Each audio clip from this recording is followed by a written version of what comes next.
Crap. What's that like? Yeah, I was I just worried. got like a warning on my like weather app about it, but I Yeah, don't think yeah, it's it was a gonna affect category me. one, but I think it hit us as a tropical. We've had way worse, but it usually brings a lot of flooding and power went out a few times, but it's Oh past it damn. now. Yeah.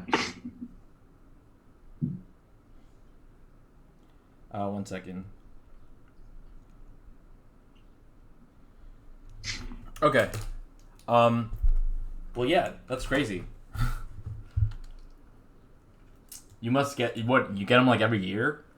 Yeah, pretty much. I mean, we usually get at least one tropical storm. We don't always get like bad hurricanes. I mean, Mm-hmm. thankfully, that would be good. Yeah, I think I remember reading an article in The Economist about how like water temperature affects like the rate of hurricanes or something. That's Yeah, it why it's does. like yeah. Yeah. Well, damn. It's just So like I really hot here. been getting a good many problems done. I've been trying to like slow down and not get angry and rage quit. Yeah, do I've you been want doing to? a lot of the U World ones because I Mm-hmm. had a lot left for like biochem. Their questions are just kind of hard. Like some of them like are like really random biochem things like you wouldn't know. And you do Mm-hmm. have to use. I noticed you have to use a lot more content than like it's Yeah, not in passages, but yeah, yeah. I'm just trying to learn from it. Anything in UWorld will be a little bit more content oriented, just because that's like the nature of the of the platform. Since you choose, um, like you choose questions by like subject, like biochem and physics or whatever. So it's not like you can choose like a BB section or that'll mix it together like that. Did you want to go over those questions that you put in your Yeah, OneNote we can. notebook? Let me open it.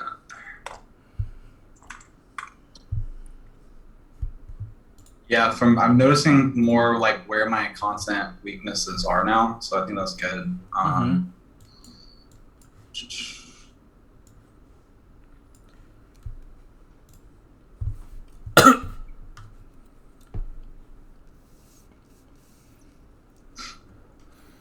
Oh, okay. I see a question about total internal reflection.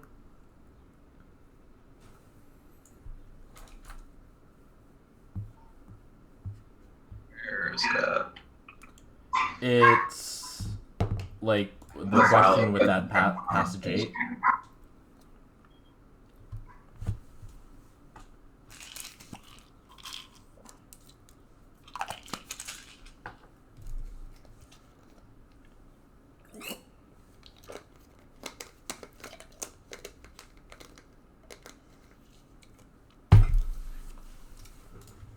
Yeah, total internal reflection. That's how fiber optics work.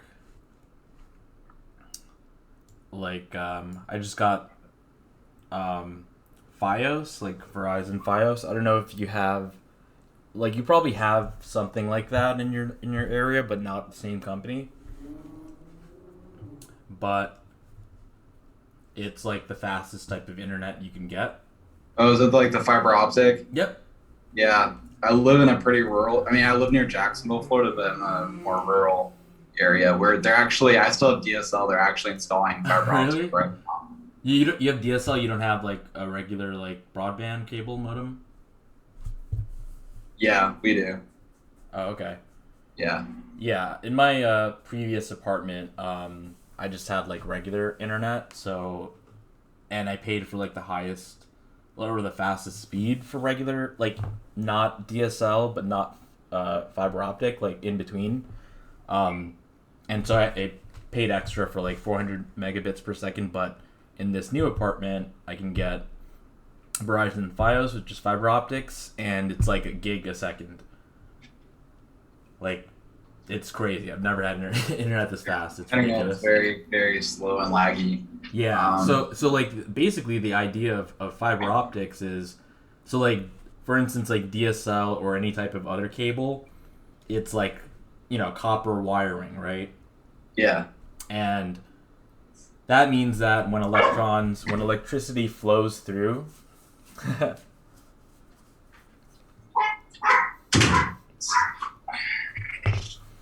Yeah, in a regular wire or cable that's like, made of copper or something, when electricity flows through, and electricity is just the flow of electrons. So when it flows through, there's going to be resistance from that copper, like literally copper metal atoms that are in the way, that when the electrons flow through, it's going to like bump or like, brush aside and kind of create resistance, which will come out as heat. But fiber optics, on the other hand, like, I don't know if you ever remember those, like, well, I don't know how old you are, but when I was a kid, there used to be like these like kind of like this like thing that lights up. It's like white cable, and only at the ends, at the tips, you would see light. But throughout the white cable, it would just be like white. But at the ends, you would see tips. Let me see if I could find a picture.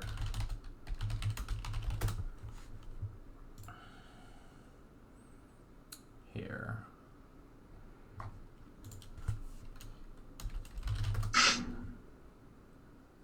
Okay, these things here. I'll do copy image address and I'll throw it in the chat.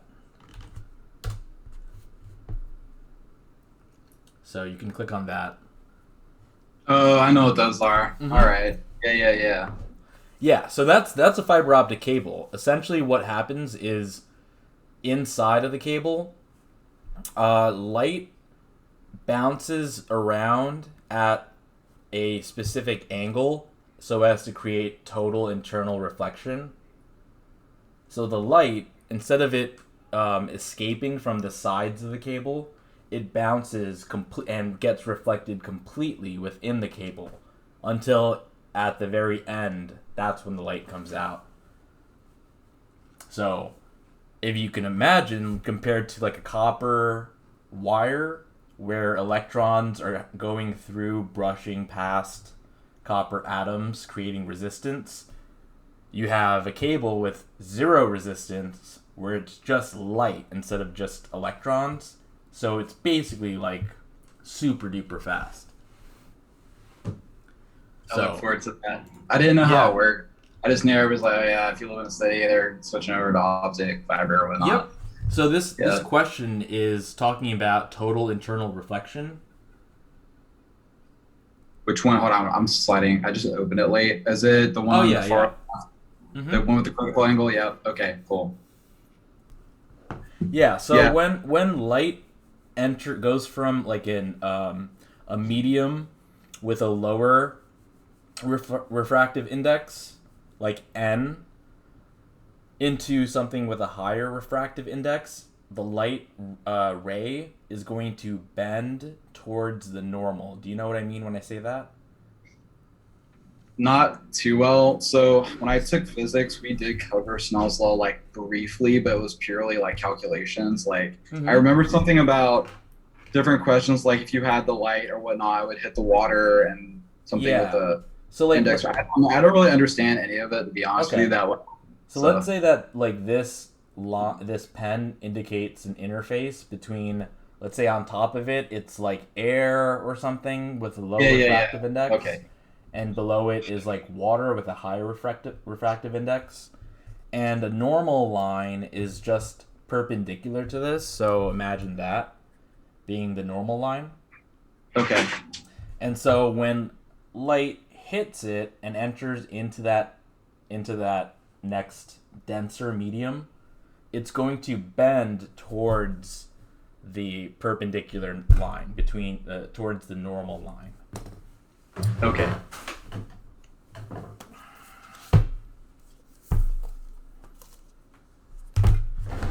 There, I'll draw it on the thing.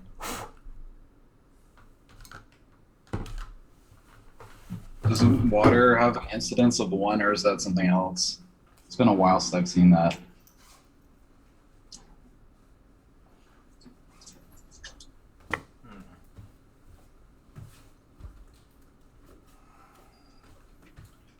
Trying to find my... Oh, I found it.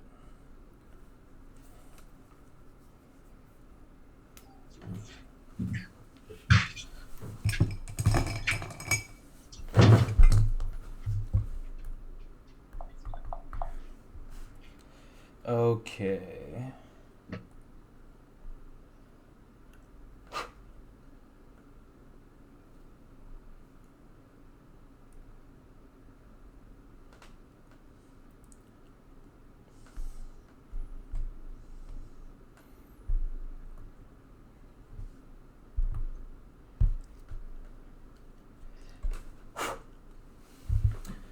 So the thing about OneNote is it updates a little. Like there's more of a delay in it updating. So, all right, I'll just use OneNote since it's faster, and I'll do like a shared screen, and then at the end I'll copy and paste it onto your notebook.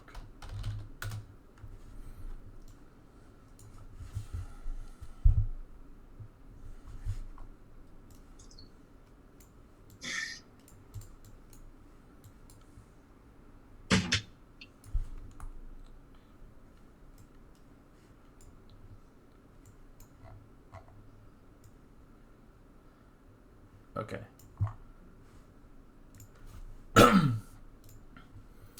All right. Can you see this right here?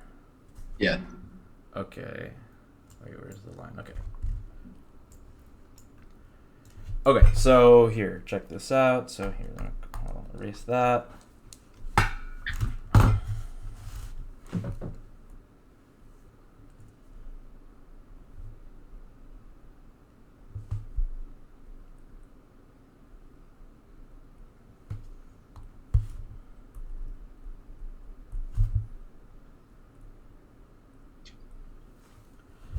All right, so sorry that looks like a U, but it's N1, and this is N2 with N1 less than N2, so N2 is dense. It's more dense,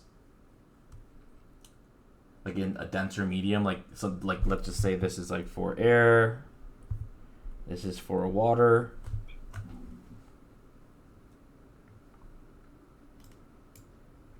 And this is the normal line, which is just perpendicular to this interface. Okay.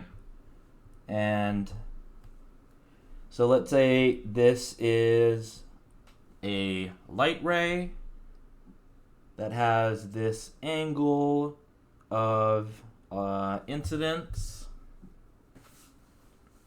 And once it enters into a denser medium, it's going to bend towards, instead of it going like this, like normal, well, normal, it makes it sound confusing now because this is a normal line.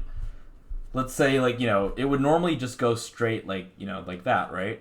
Yeah. But since it's entering into a denser interface, it would bend closer to this normal line. Okay. So basically, the angle of refraction is less than the angle of incidence.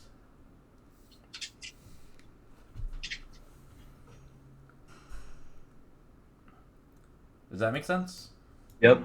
All right, now let's say it's the other way around. By that I mean, let's say it's going from, N2 to N1.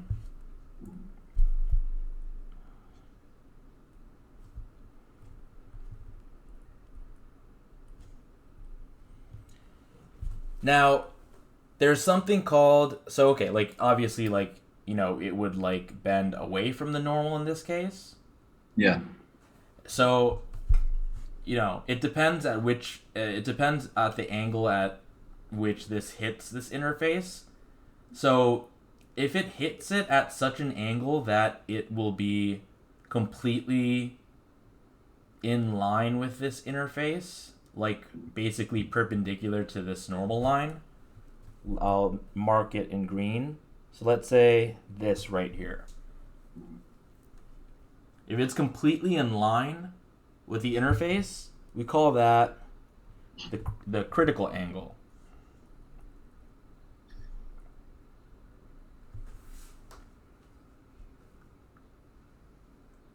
All right? And now any angle that's greater than the critical angle will produce total internal reflection. So that means it would go completely like this. So this is, if this is greater than that. And so for like a fiber optic cable, essentially what you have is a light ray that bounces completely. It never ever leaves until, you know, it's at the end, at which case light emerges like untapped, like pure. So this is an example of a fiber optic cable. So that's why in that picture, which I think like in this picture over here, you don't see any of the light coming out of the sides, right? Just like here, nothing's like coming out of the sides like it would here. It completely stays trapped within that cable until at the very end of the cable where the light emerges.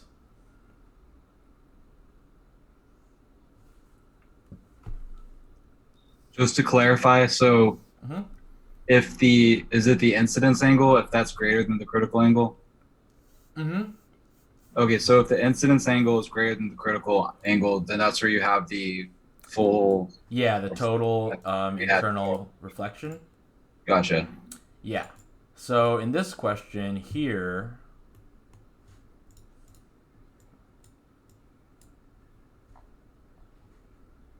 so here they're saying the prism in figure 1. So okay, figure 1, it's okay, so the prism is this thing over here. Okay. It's like, you know, Pink, do you know the band Pink Floyd? Yep.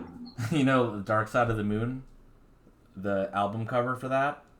Yep. Yeah, that's a prism where the light goes in and then it changes into different colors. That's called chromatic dispersion, by the way. That's not really happening here, but we're still dealing with this triangular prism here. And see how it hits it, and bounces back completely. So total internal reflection is happening here. Okay. Yes. So they're saying the prism in figure 1, in figure 1 is used to achieve total internal reflection. So that light absorbed by the electron wave is the only light that does not reach the CCD sensor. Given the variables defined in the table, what relationship must be true to generate accurate measurements at the CCD? So they're giving us these, you know, definitions of these variables. So there's N for the prism, like the, you know,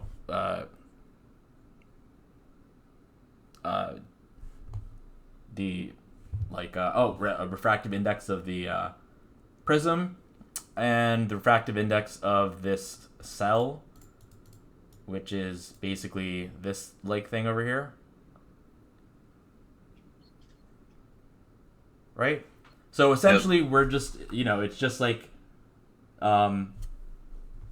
you know, we can consider like N cell up here and N prism here, and total internal reflection happens if it goes from a higher density refractive index, like a higher density medium, to a lower density medium. Because like this over here is an example of going from a lower density, lower density index of refraction to a higher density, so it goes toward that normal line. But if you're going from the other way around, from a high refractive index, aka high, density, to a low refractive index, then it will move away from the normal until it hits perpendicular to the normal, which is the critical angle, and then anything greater than that, you'll be at total internal reflection. TIR. So they're saying what must be true in order for total internal reflection to exist. So first of all, I'll do the angle stuff first. So the angle of the prism can't be equal to the angle of the cell. If that were the case, you would just basically have a regular kind of reflection. Like, it wouldn't have anything to do with the critical angle. Like, it would look like this.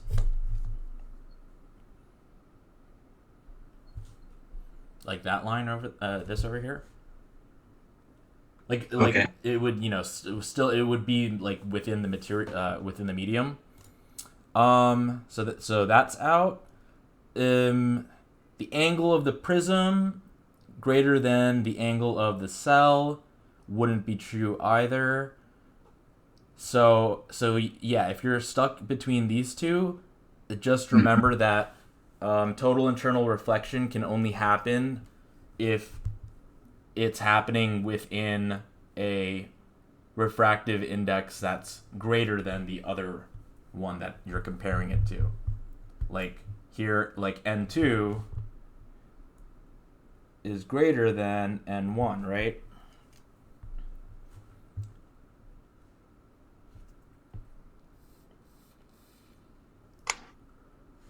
So that must be true in order for total internal reflection to exist. So like here, it's the light is within that prism, so that refractive index of the prism must be greater than the refractive index of this microfluidic cell.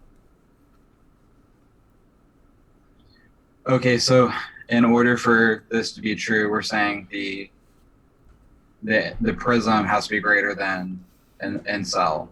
So n cell is just referring to, like, we're talking about like the density. Oh yes. Of the medium. Mm-hmm. Okay. Yeah. So and yeah, and so then, like had. Mm-hmm. I'm just trying to like think of different scenarios. So like it would be the opposite would it be like the opposite had the densities been like switched? Oh yeah, if the opposite was true, then it would just be something like this over here, where it won't be total internal reflection; it'll just be regular reflection. And in that case, like, what does that mean? Like I don't know, like algebra wise, like they're writing on here. I get confused with these kind of questions sometimes, like especially like this topic, because obviously I'm not super familiar with it. Oh yeah, so Snell. Yeah, so I think you wrote something about Snell's law. So Snell's law. So I remember. This. Yeah. It's n1 sine theta 1 is equal to n2 sine theta 2. Yep. So in this case over here, I wrote like theta I to indicate like the incident ray, which is like the ray that gets either reflected or refracted. So like in this case, that would be theta 1, and this theta r here that gets refracted would be theta 2. Yeah, I remember doing this in physics, and it wasn't hard, but like I didn't learn it. He would give you this, and then you would calculate it, and you would plug everything in, and just find it different ways based on what he would give you. Yeah. Yeah. So they're talking about how you can calculate the critical angle.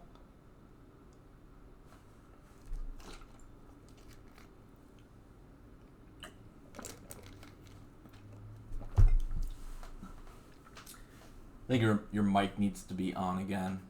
Sorry, my dog's barking really loud. Yeah, it's okay. So do I need to memorize though, like sine and cosine stuff? Because like I don't have those values memorized. Like would they give you this? Like if they give you a calculation, would they expect you to like would they tell you what sine the value is or?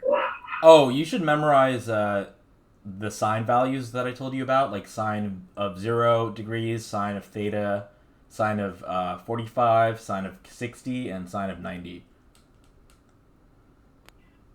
All right, I'll try to remember those. Yeah, I had that in your in here somewhere, like for math here. Um, oh, and then I have it in like a special way where I also include logs to help you out because it's easier. It's if you connect as many things as possible in your brain to make those associations. Like in psych they talk about how our memory works. It works.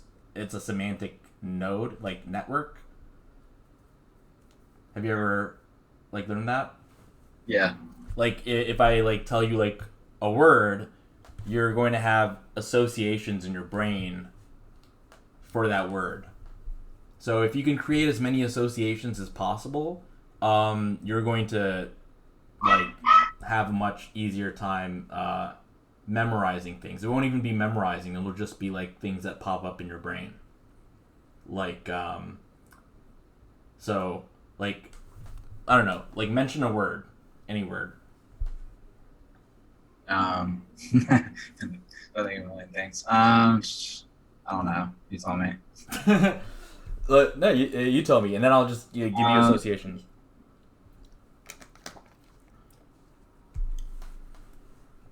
Like I don't know. I'm overthinking this.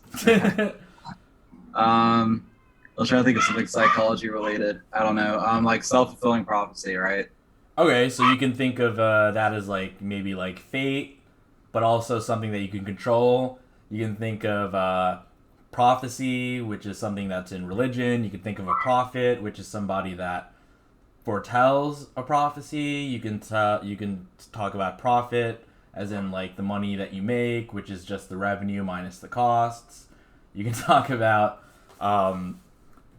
yeah, so like just like things that come up in your brain, those associations like lean towards them. So that's why you won't have to memorize like so instead of just memorizing sine of 30 is 1/2, you can connect it with the fact that it's also the same as same as cosine of 60.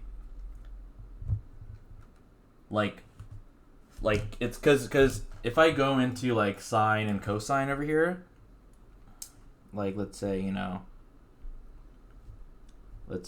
whatever, like that. Let's do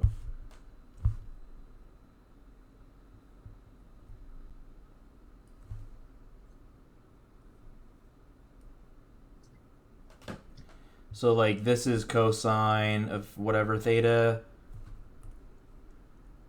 This is sine of theta.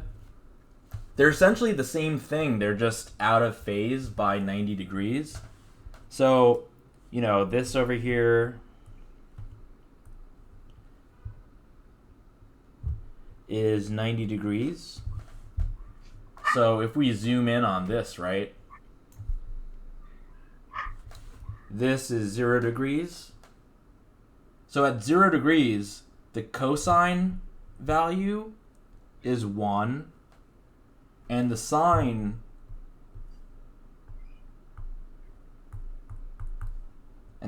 value is 0. So they're going to be like essentially inverses of each other. Oh wait, I think I did the wrong. Wait, one sec. 90 degrees is actually here.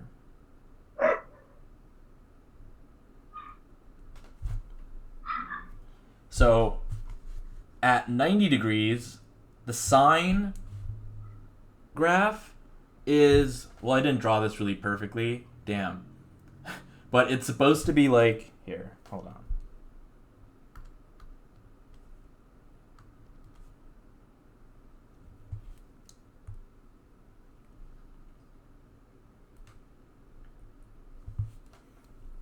So, like, you know, let's say like this is like it kind of looks like it looks weird now because it looks like it's flat, but basically, oh man, hold on, let me see if I can fix this.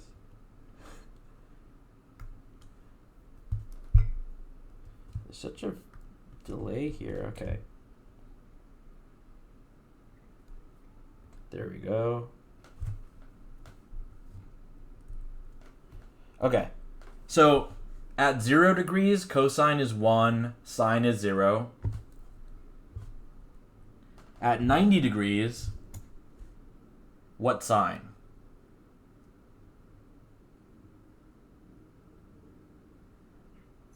Also, I drew it like bad again, but pretend that this green line reaches over here where it's 1. Okay. So at 90 degrees, sine is equal to 1, and cosine is equal to 0. You see how they're like inverted like that? Yeah. All right, and then the same is true for like 45 and 60, and then 90. So like, let's say that this is 45 degrees. Let's say, okay, and this is 60 degrees. Oh, crap. Hold on. Okay, this is 30 degrees. This, where they're equal, right? Which is halfway between 0 degrees and 90 degrees, 45 degrees. And then here, 60 degrees, okay? So at 30 degrees, right?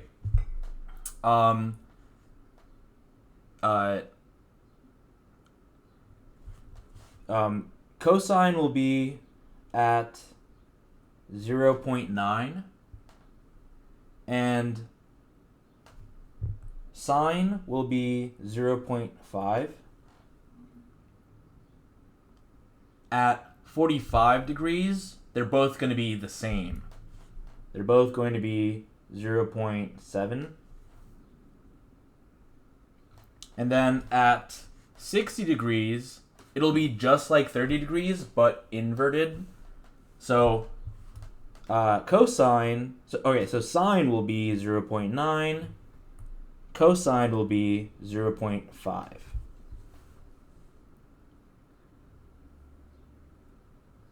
So in other words, sine of 0 degrees is equal to 0.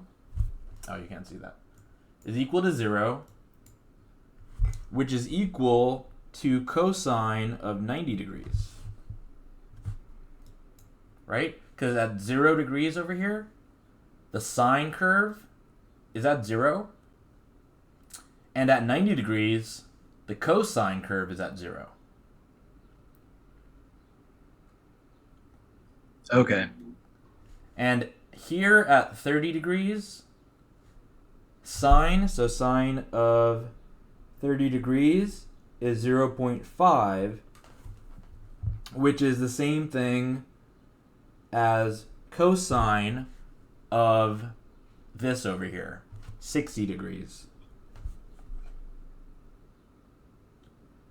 So as sine goes up, right, from 0, cosine will go down from 0.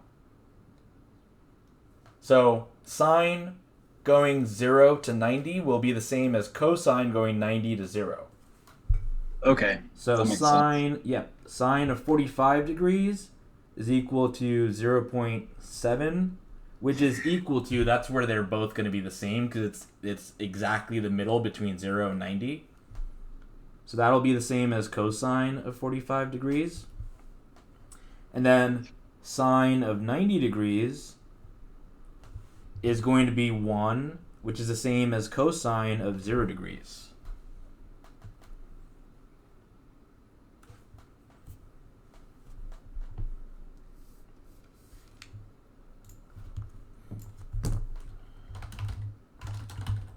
And if you ever were curious as to where sine and cosine comes from, it comes from this thing called the unit circle. Let me find like an animated version of it. It should make a lot of sense then. Okay, here, check this out.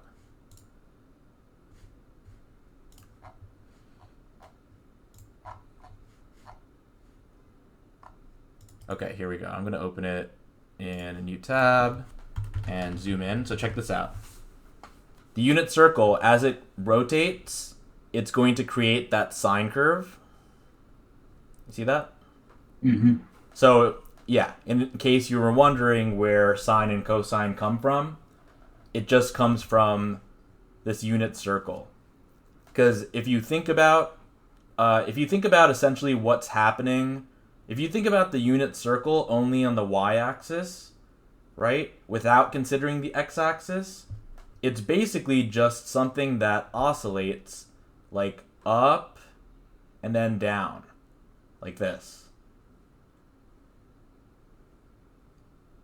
Whereas cosine would just be, it's not here in this diagram or animation. Cosine would be just horizontal. It's going to be like oscillating right to left.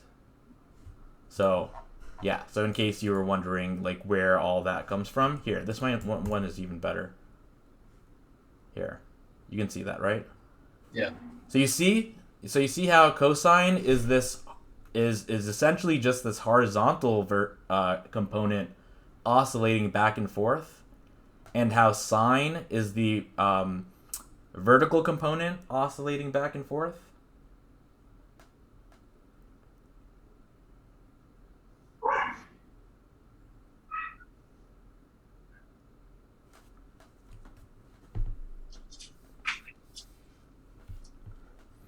What do you think about that? That's pretty cool. I never saw. I mean, I've seen the unit circle before, but I just looked at the numbers. Yeah. So like, that's what I mean. Like, like obviously, like this is like you can get by just memorizing these values, but if you were curious as to where those values come from and its significance, because it comes up all the time, right? Sine and cosine in all random sorts of things. It's really essentially like it all comes from the unit circle. So it's often used in describing simple harmonic motion, which comes up a lot, like springs and pendulums. You know, anything that goes back and forth. So, yeah. Anyway, so these things, these values, but I also throw in log values here because they also happen to be equivalent. So we know that sine of 0 is equal to cosine of 90, which is equal to 0, but that's also log of 1. So I'm just tying all these things together. So when you think sine of 0, you will also think cosine of 90, you'll also think log of 1. I threw in log of 2 there, which isn't really a sine or cosine value, just for consistency, because I'm going log 1, 2, 3, etc. But sine of 30 is the same as cosine of 60, which is 1/2, and that's also sine of 3. That's also log of 3. And sine of 45 is equal to cosine of 45, which is like 0.7. That's also equal to log of 5. Cosine of 30 is equal to sine of 60, which is equal to 0.9, which is also log of 7. And then log of 10 is equal to 1, which is equal to sine of 90 and cosine of 30. And these are the only logs you need to know. You can solve any log if you know these numbers, if you know these values. Like, why don't you give me a number and I'll show you the log of it. All right, 9. Okay, log of 9, right? Here. Log of 9, right? I'm going to rewrite as log of 3 times 3. Right? And here, also know these log rules, okay? Like the log of a product of numbers is equivalent to the log of each but added. So equal to the sum of those logs. So what do you think this log will turn into? So wait, so if it's multiplied, it's the sum. Correct. You said 6. Well, it'll be Yeah, go ahead. it'll be log of 3 plus log of 3. Okay. All right? And log of 3 is I you can't can say remember. here. So 0.5. So Mhm.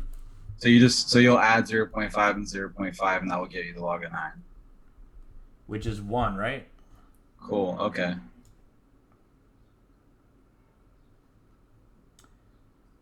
And yeah. It's like an approximation because log of 10 is equal to 1, Yeah.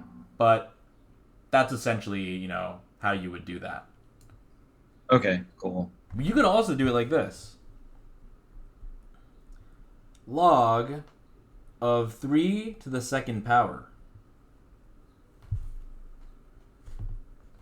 So if you take something to an exponent, like log of a number, so if you take log of a to the b power, it's the same as taking that exponent and throwing it in the front, like as a coefficient that you multiply by. So this log of 3 squared is going to just be 2 times log, 2 times log of 3, right? Which is 2 times 0.5, which is 1.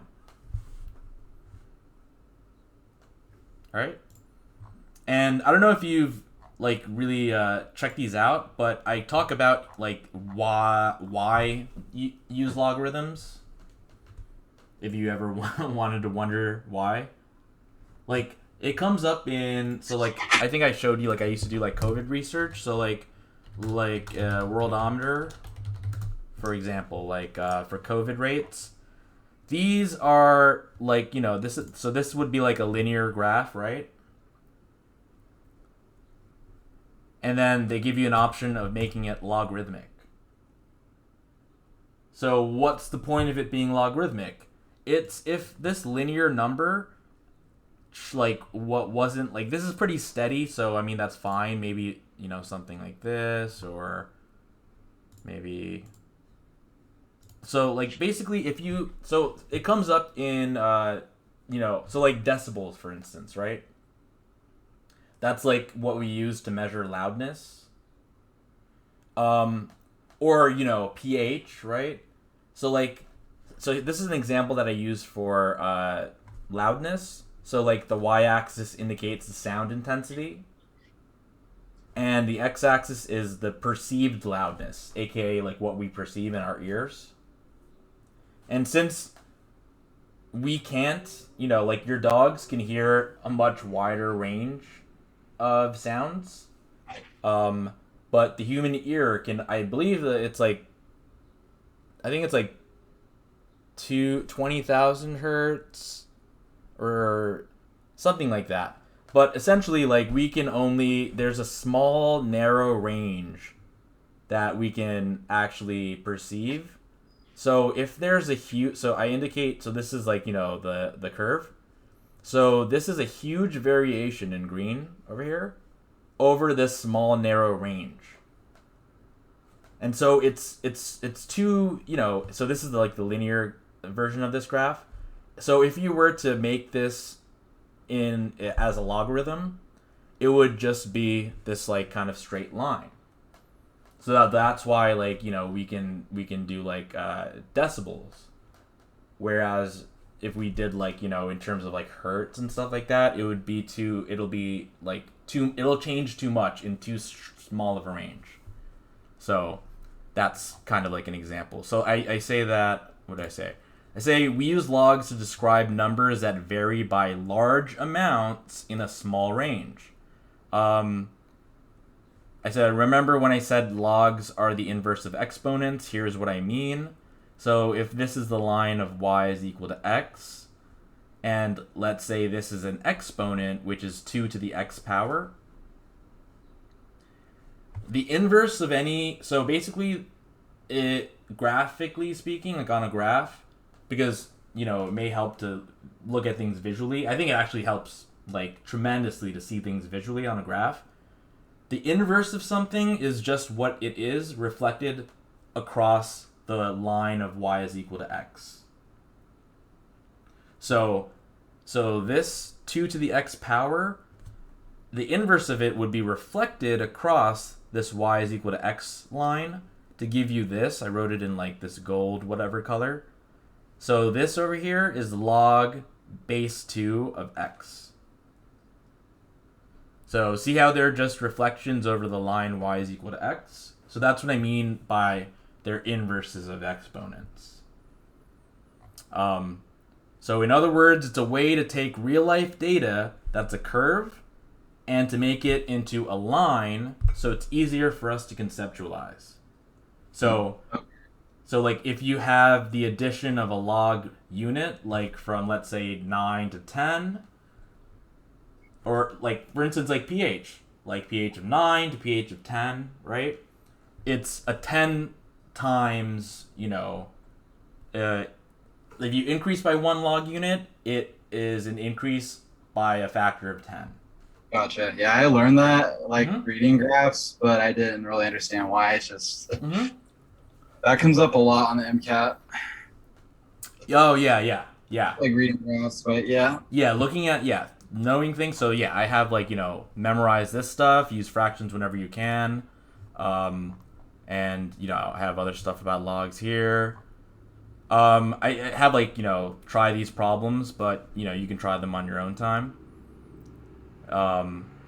So anyway, that's just an aside about logs, you know. So wait, let me go back to the problems. So anyway, that's just, you know, some math background. So okay, so this is a straight line. This looks like it'll totally be some type of log or something. But anyway, does this question make sense over here? Yeah, I knew it was A or B. Can we like circle back to the reasons again for the two? Because so in order, yeah. Being less dense, like so I recognize like the I'm trying to remember what you called it, like the total internal reflection. Total internal reflection. TIR. So I recognize that. So since that's the case, I'm getting confused again with N prism and cell. I have to read it. This prism over here is just essentially, so just think of this over here. Yeah. But this over here, like I said, like here in this example, this is water and this is air. Just think of it now, instead of being water being the prism and this being the cell. So in order for total internal reflection to happen, it has to come from a greater index of refraction. Okay. Yeah. Because otherwise it's just going, like, otherwise you would just have this, which is just regular reflection, which means it's not going to bounce, like like if this is air, right, it's not, there's nothing above it to, you know, for it to bounce back to. Like this, a fiber optic cable, like what this cable is composed of is denser than the air around it.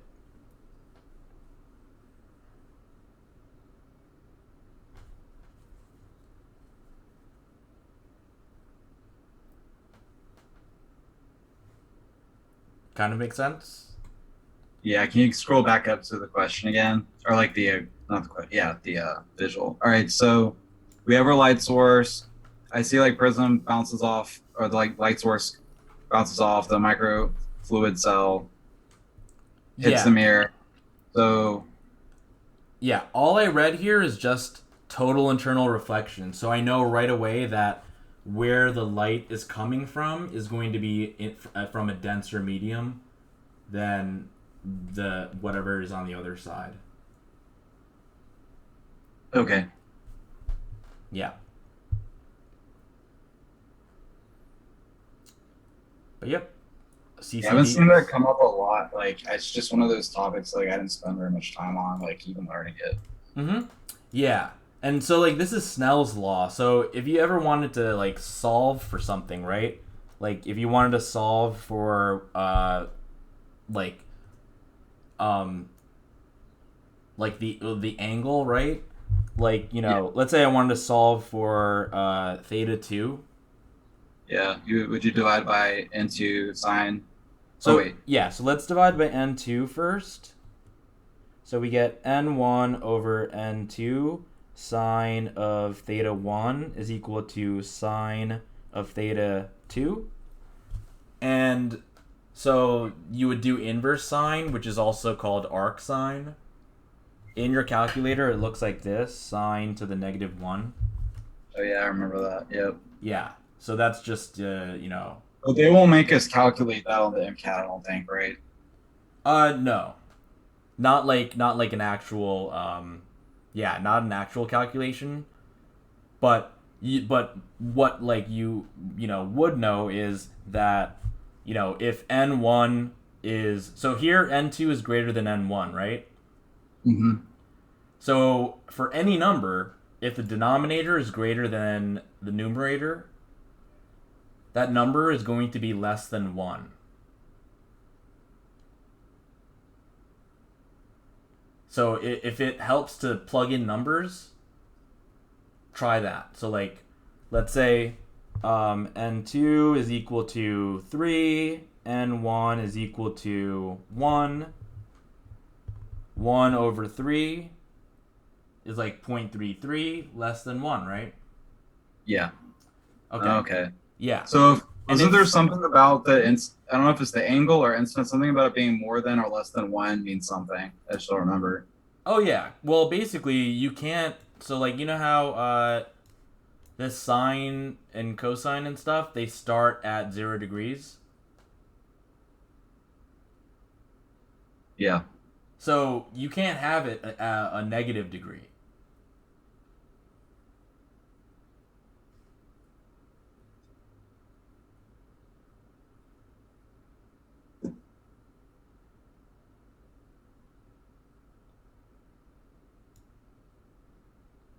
So so basically what that means is you can't have so okay. Maybe I should put it this way. Um well yeah, you can't have sine that's less than 0 and arc sine is the inverse of that.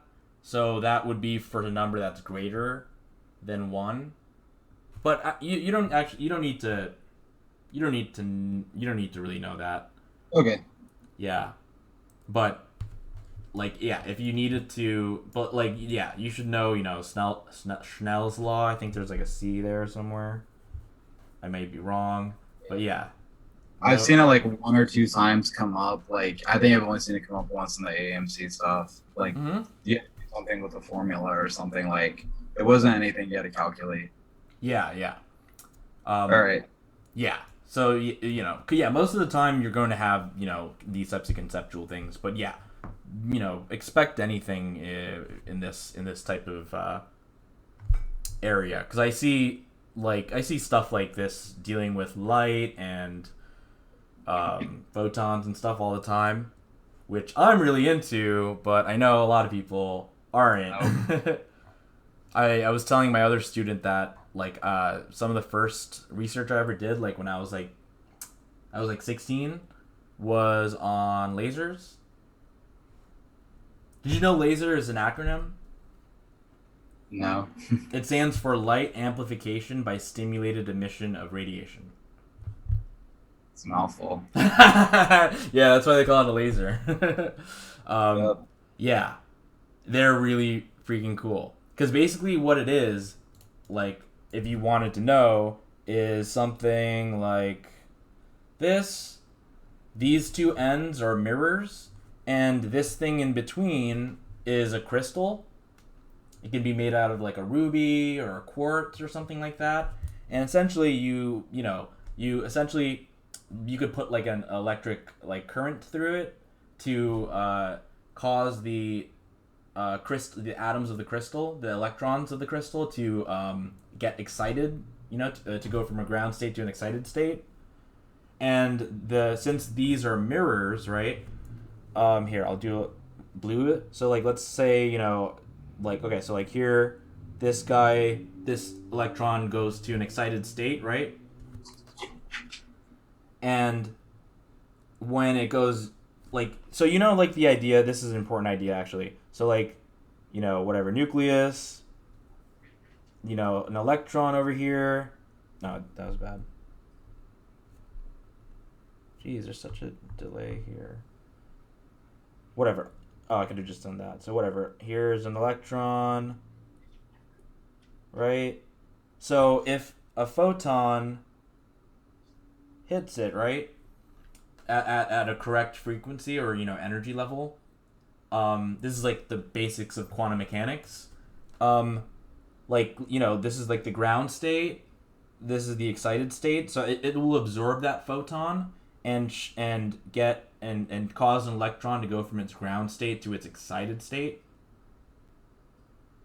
And then when it goes from its excited state back to the ground state, what do you think will happen?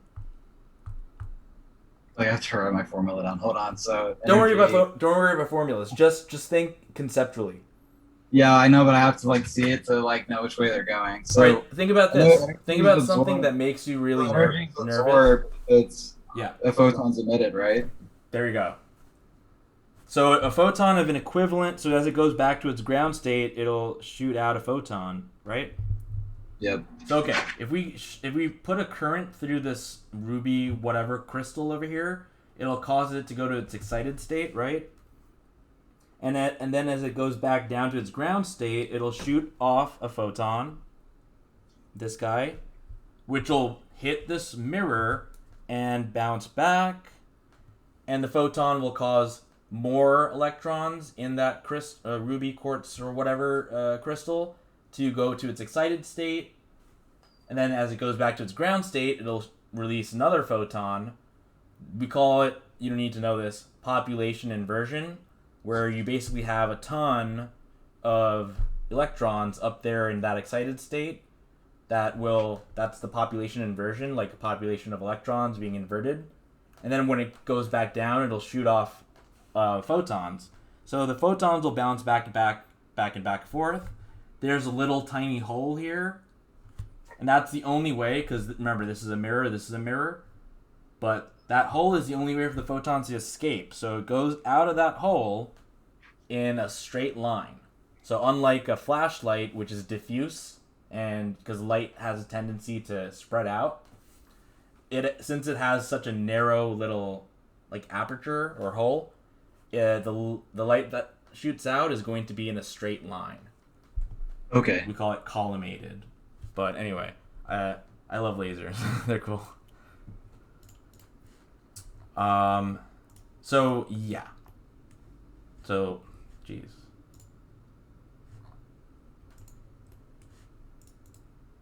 So anyway, this question makes sense now? Yeah, it makes more sense. I'm gonna have to review it a little bit, but like light stuff I've never really learned. So. Oh yeah, yeah. I'm familiar with it, but I never learned it conceptually. Like physics, I don't really know conceptually as well, just because I calculated most of it. Yeah, like, that's how it's like. Yeah, light stuff comes up. I see it come up a lot. I feel good about anything that's like with the photons and like the E is HF or E is H nu, from like E is or lambda, like that kind of stuff. I understand like the relationships. Snell's law was not good with, and yeah.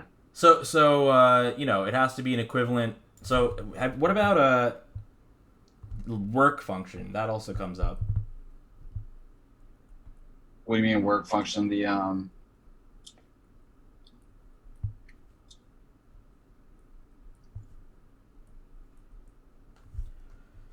So let's say that. Okay, so let's say that you shoot a photon at an atom that is just the exact energy needed for that electron to not just be excited, but to be completely no longer bound to that atom. So let's say that happens, and let's say that is HF, right?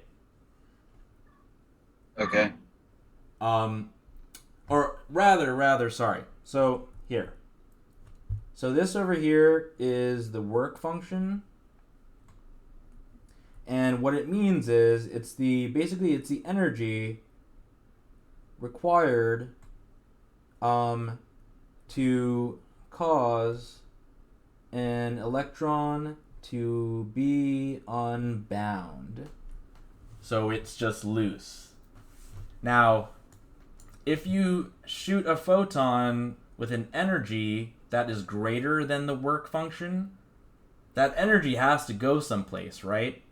And so it basically it's going to cause that electron to move, to leave, not just be unbound to that atom, but leave the atom. So this equation is the kinetic energy of an electron, right, is equal to this, that's like the, energy of the photon minus that work function.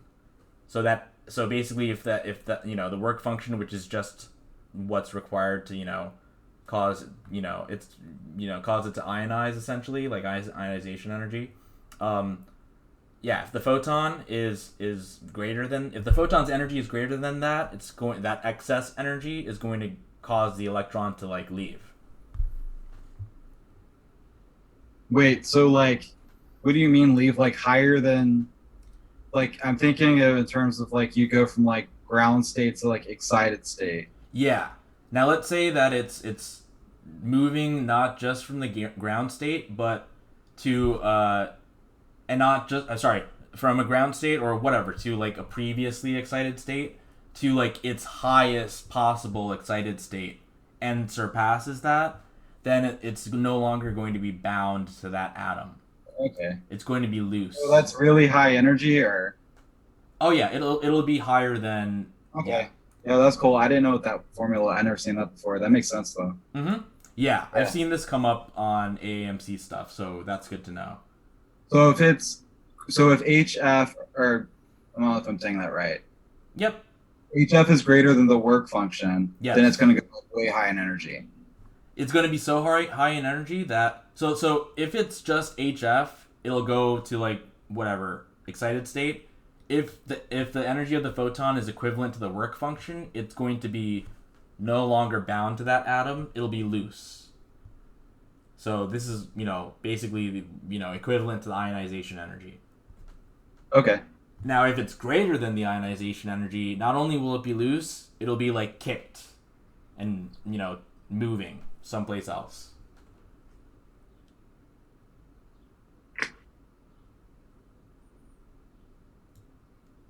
Kind of makes sense? Yep. Yeah.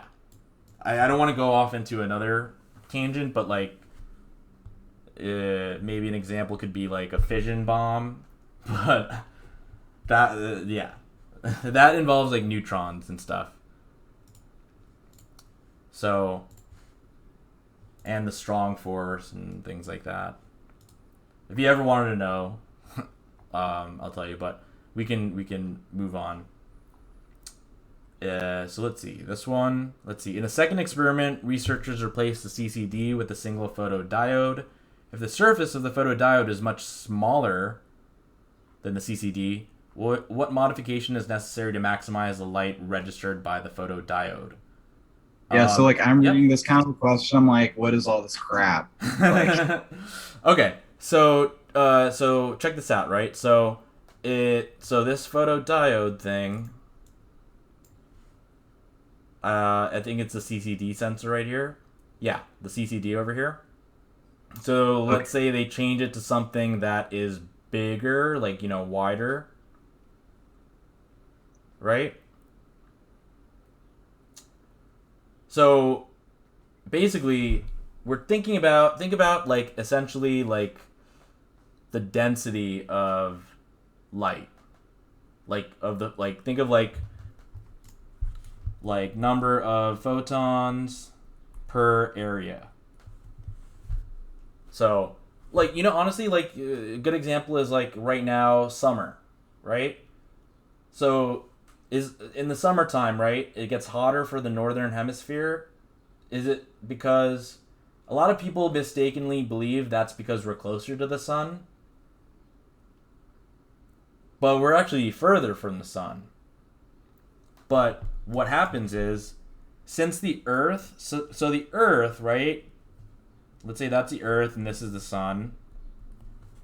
It's not like perfectly like, straight and in line with the sun. So it's not like every part of the Earth, like, is getting hit by the sun in the same spot.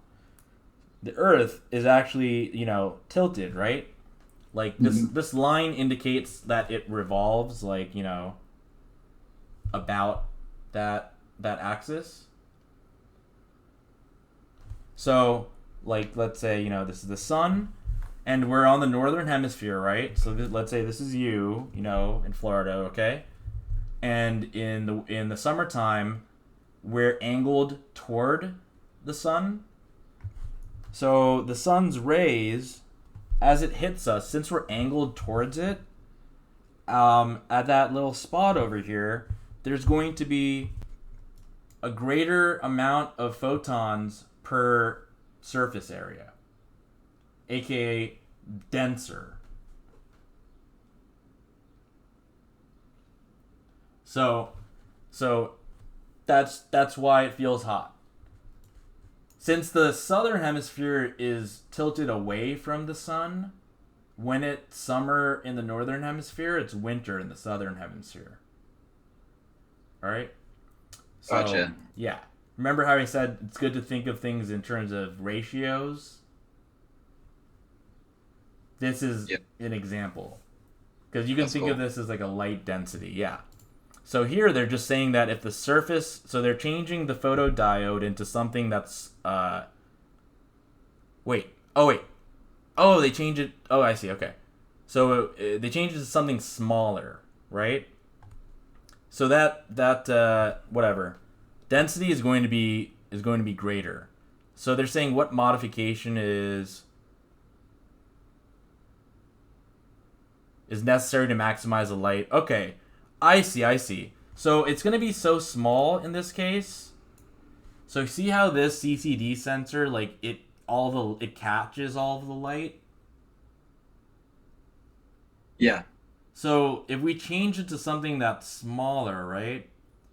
And they kind of talk about it here with whatever concentration, but let's just say it's smaller, like something like, smaller than let's say it's too small to catch all the light. Yep. So what modification can we do? Well, what would a converging lens do? I'm trying to remember, like, my shapes: converging, diverging lens. So, like... Well, look, anything that's converging is gonna... So, like, when something converges, what happens? Like, when police say, all units converge at this location. I don't remember. well, just, what do you think? Don't worry about getting it right. I'm thinking of the actual lenses in my head, so I'm, like, trying to go through that, like, a million times. So... Isn't... Well, what... Alright, then how about diverge? Isn't divert... Uh-huh. Well, I know there's two different types. Like, I'm getting lost, because there's lenses, and then there's the,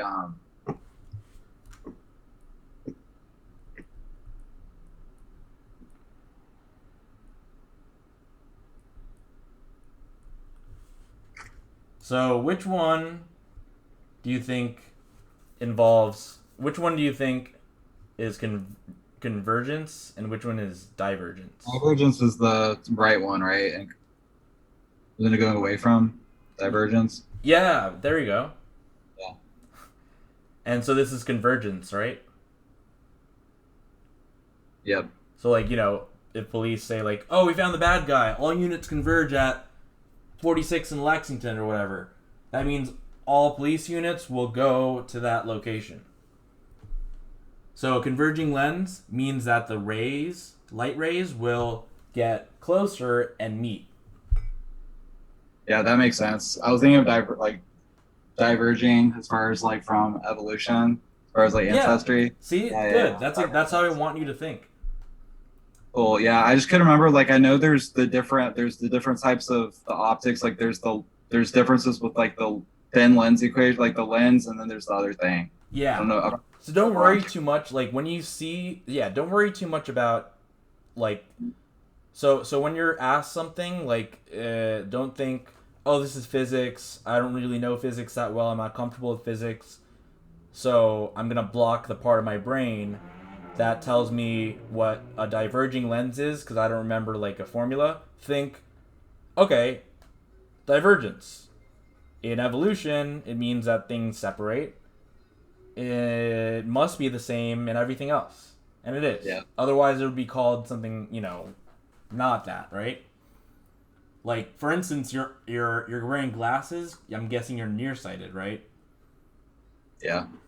That's because your eyeball, and like, same thing with me, I'm nearsighted. Your eyeball, let's say this is your eyeball, right? This is your retina, right? Let's say R. So, and this is whatever, your cornea. So, your cornea by itself is a converging lens. So, the thing with nearsighted people is that our eyeballs are too long. Sorry. Someone's okay. trying to call me. So, both of us, our eyes are too long, which means that light rays converge like here in front.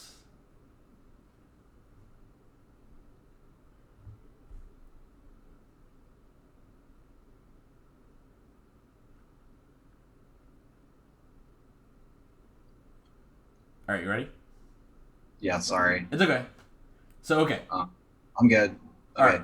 So generally speaking, a regular eye would have an image like the light rays converge at the retina, which is at the back of the eye.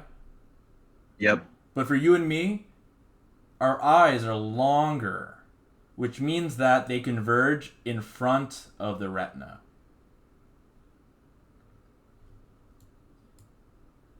So, if they converge too soon, how can we rectify that? How can we fix that?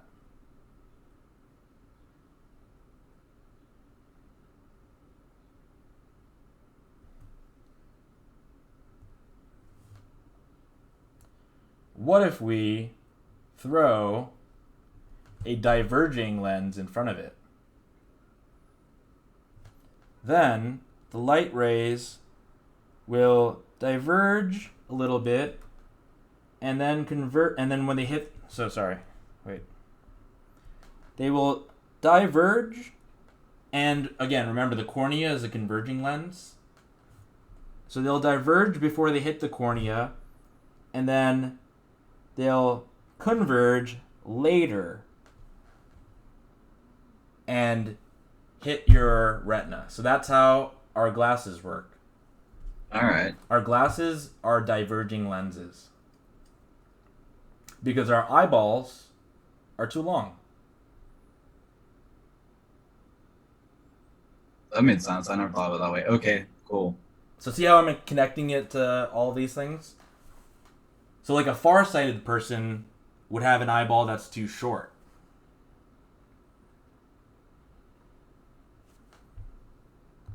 Like, this would be a far-sighted person. Again, this is the retina. This is the cornea over here. Oh, wait, sorry. Retina, cornea over here. For them, the image converges behind the retina. So what type of lens would they need? So they would need a converging? Mm-hmm. Yep. Something like that. So, that just to help you like remember these things in a conceptual way. So now, let's say that we have this CCD over here, And light, this is light, right? Now, if we replace it with some photodiode that's smaller, let's say the photodiode is like, this size, like this over here, it's not going to catch all that light. So what can we do to make that thinner?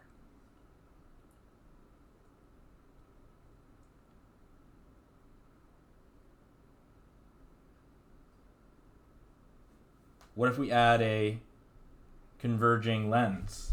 So when that light hits, it will converge, and that grouping will be tighter. Oh, I get it. Okay. So if we wanted it, to disperse out, we would want divergence versus convergence. Exactly. Oh, that makes more sense that way. Think of it that way. Okay. Yep. So no, I got through optics just just memorizing everything. Mm-hmm. Yeah. Yeah. So I was like, I don't know. This is a special case. I'll remember this. Yep. Yeah. Because right away, I don't need to read the passage or anything. Like I right away know just because I understand it in a conceptual way.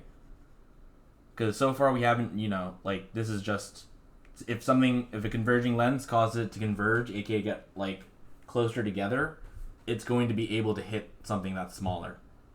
Gotcha. And I think I was confused when I first read the passage too. I didn't know what I didn't understand what they meant with the density, the surface area. I was confused whether it was getting larger or smaller. I can't remember what the question said again. But the question said smaller. Yeah. So that meant there was less surface area for the light to bounce off of, essentially. For the light to hit after it hits those mirrors, yeah. So, to maximize, so what can they do? So we got... Yeah. So in order to maximize it, so I'm trying to think of what the question said again. So the question said there was less surface area, so we wanted more surface area. So that would be... Wait, divert? Oh wait, you're saying we're replacing it with something that has less surface area. So we want, but it could be so much smaller that we're not going to catch all that light. I'm trying to visualize this in my head. Mm-hmm. So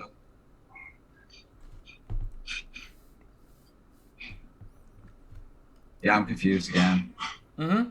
So over here, we're replacing it. So the CCD is in black, and in blue is the photodiode over here. All right, so the photodiode is getting smaller, so we want it to converge onto the surface. All right, now I get it. All right. Correct. Yeah, I just look at that. I was like, what the? I knew it was one of those two. I was like, I don't know. Mm-hmm. I think it was me trying to memorize what the shape of the lens is and what they do. I kind of knew what divergent converging meant, but I was overthinking the question. Mm-hmm. I think I was overthinking it algebraically. Yeah. Yeah. Think in terms of pictures. I think that'll help. Cause for instance, if you look at the shape here, this type of shape, right? Mm-hmm. And let's say we zoom in, right? It's this angle over here, right? If something hits it, it's going to move away. If you look at it really, really closely. Here, if I could let me do something more. This could be more exaggerated here, this place over here. So straight line hits it. Boom. Just because of that shape over there. So, and this is concave. Concave means it's thinner in the middle. Right? Yep. And then, and convex is thicker in the middle.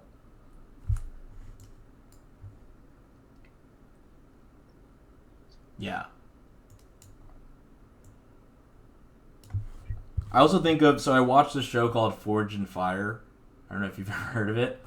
It's like this knife making like show, and people can make a knife with a concave edge that looks like that, or a convex like edge that looks like that. Now, if you had a concave edge like this, like let's say like you had a knife that has like a shape that has a convex edge like this versus one that's concave like that, like, and you like tried to slice something, like this guy would get stuck, or have a possibility of getting stuck into the material, because as it, let's say this green thing over here, like let's say we slice or we cut into that green thing, so as it hits that edge, the green thing is going to go like this, like it'll bend like around it, so we can get stuck. Whereas the convex edge, if we hit something that's green and it hits this, it's going to like split apart. So oftentimes when people like bladesmiths in the show make a convex edge, it stands better to testing because it won't get like chipped or it won't get stuck into whatever they're like trying to like slice or like hit into. So anyway, so okay, let's see. Concave mirror, okay. Diverging lens between the mirror. So I see basically like A is between the prism and the mirror, so that's like over here, right? Yeah. So I looked at I looked at the sensor. Isn't that the same thing as the lens? Because Wait. bounces. I was looking at the light hitting the mirror and then Mm-hmm. bouncing off the sensor, I guess. Let's see what you chose again. Oh, okay, so yeah, you have the right idea of where the location Yeah, I is. just didn't know if it was diverge. I think I didn't understand diverging and converging in terms of. Yep. If this said they replaced, if they said they replaced the whatever photodiode with the CCD, yeah, then this would be the answer. Because it'll spread apart more. But yeah.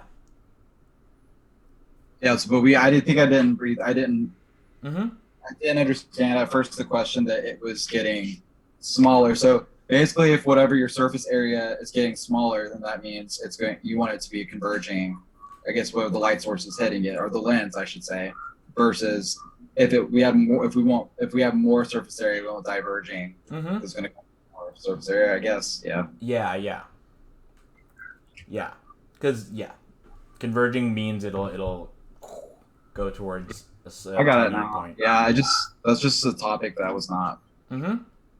I've avoided or just didn't get. Mm-hmm. Oh, here we go. So angle of incidence is equal to the angle of reflection. And I think I looked at the figure and saw that. Or isn't that well? That wasn't in the figure. I don't know if this is always true. Was it discrete? Yeah, I just conceptually knew that. Good. Yeah.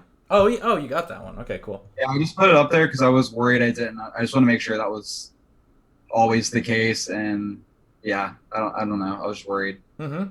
I knew it though. So like, if it was, yeah. Yeah. The critical angle would be like, well, the critical angle would be like whatever 90 degrees.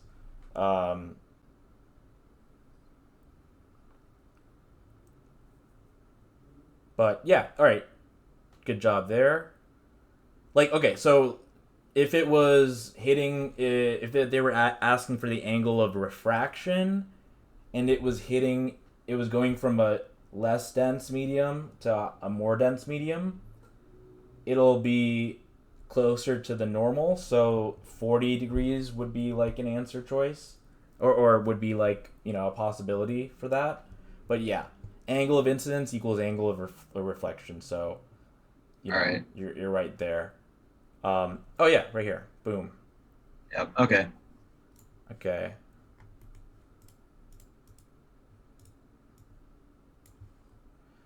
the light produced in figure 1 has a frequency of that.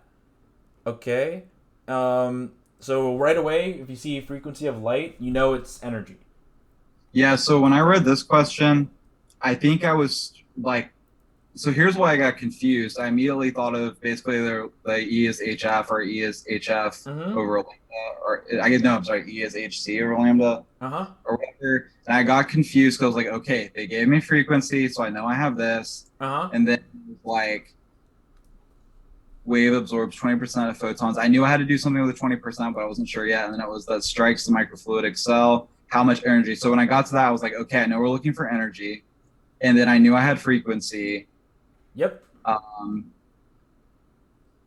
And then when they said the absorbed 1,000 photons, I wasn't sure. Oh wait, so I knew I had to. So that energy is the energy of a photon, right? Yeah, and I forgot what H was. Like the H is 6. I can't remember if it's what the value for H is. Oh yeah, so it's like 6.626, or you could think of it as 20 over 3. Okay. 20 over 3 is easier to memorize for me. Yeah, and it works out. When I have all of those memorized, I just can't remember that one yet. It's 6.6 by 6.6 by 10. So the reason that I use 20 over 3 though is when you use HC over lambda, C is 3 times 10 to the 8th power, right? Yep. So when you multiply it by 20 over 3, the 3's cancel.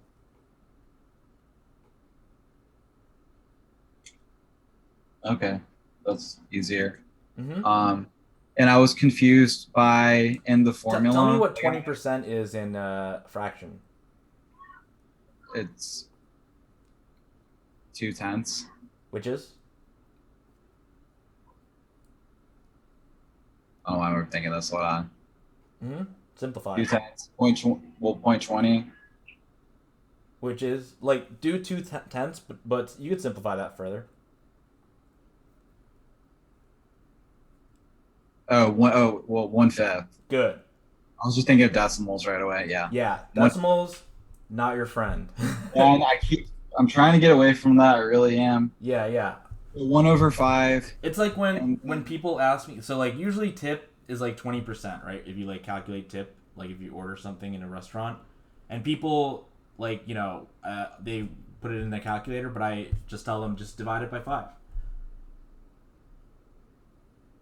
Because then you get 20%, right? So, okay.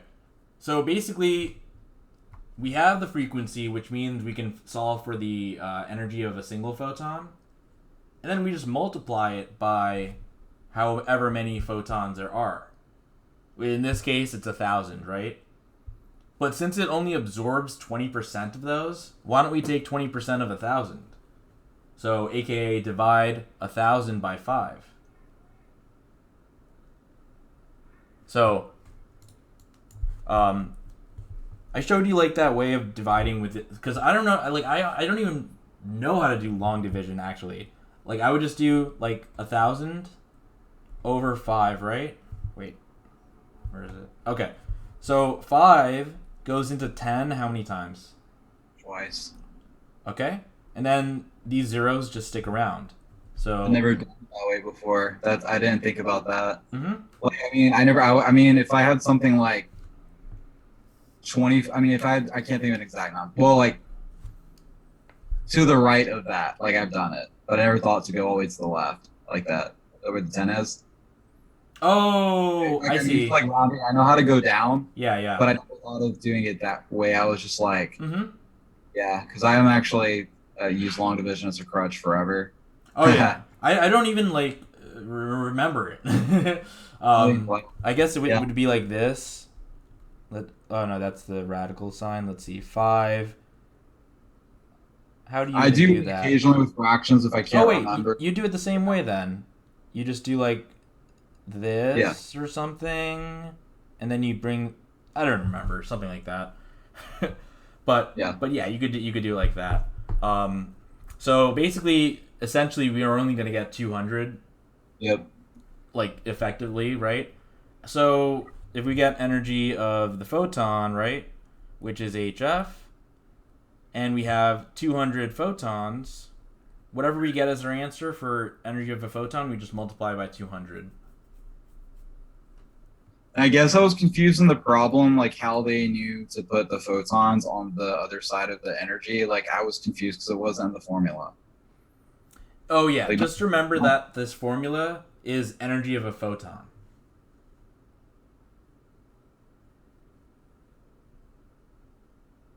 so how do they, or Mhm. why did they move it?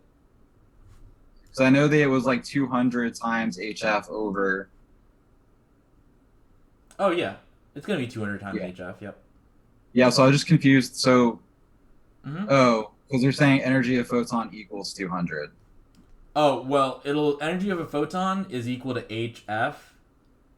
So we calculate that, and But we then had to include the 200 photons. yeah, that because that's the energy of just a single photon. So then whatever we Oh, get, we multiply. I got it now. I didn't, I got confused about that, and I was confused. I was like, is this the light energy, the lambda? I kept getting confused, Yeah, like when yeah. I was Mm-hmm. like, because I never seen it that way before. Mm-hmm. Yeah. See, Yeah. if you know like the concept and stuff, then because otherwise, if you just memorized like this, Yeah. then it'll be like, all right, what do I put where?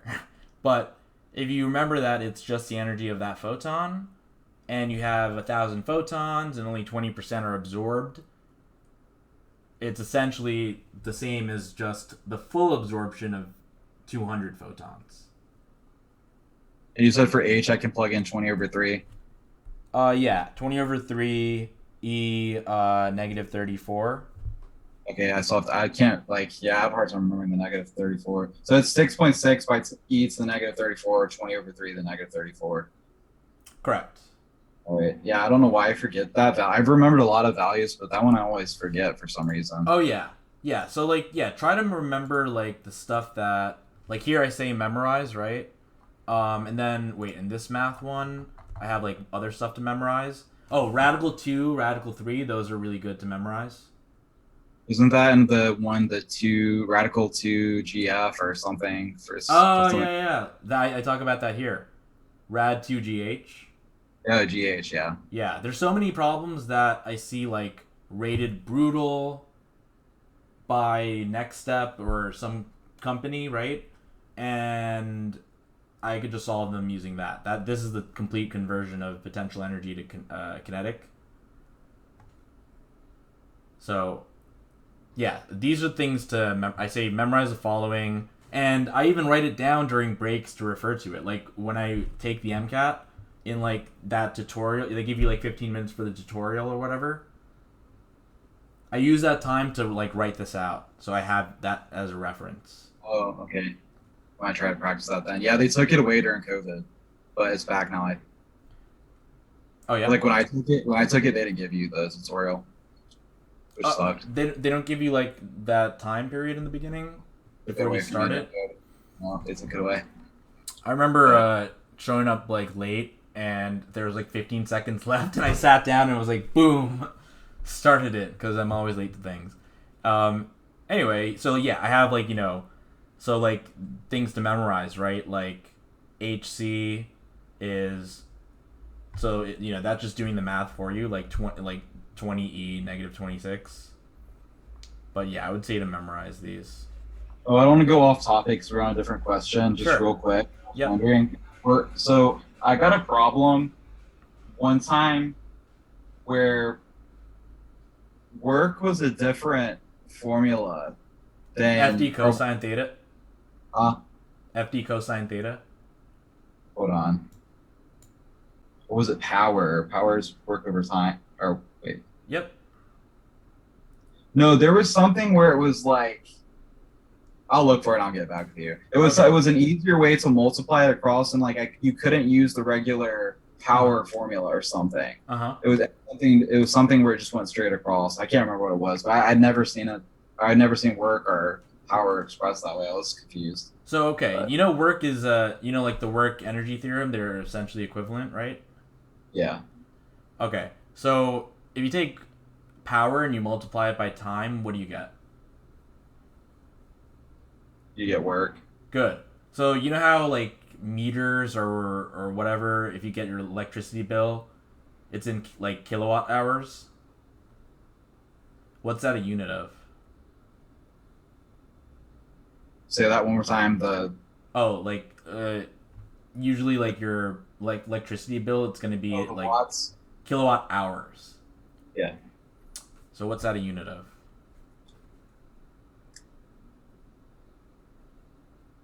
I'm not sure. Well, all right. What's a watt? It's a unit we use in physics. Four?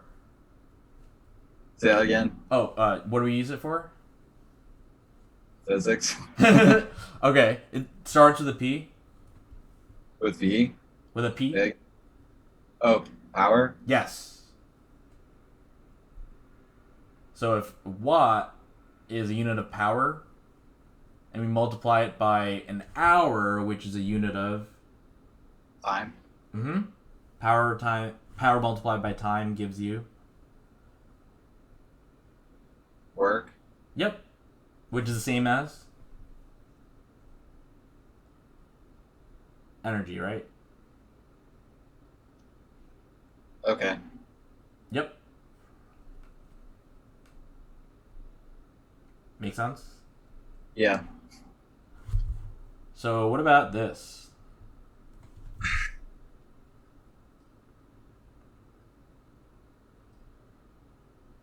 So wait, so liters per ATM? Mm-hmm. What about it? Yeah. So sometimes I can write, so like these are like SI units or whatever, but in brackets, in like whatever physics and stuff, we write like what it like actually is a measure of. Like for instance, liter is a measure of volume, right? Right? Yeah. And ATM is a measure of Pressure. Mm-hmm. Okay. So volume is like what's like the SI unit for volume? Like besides liter, like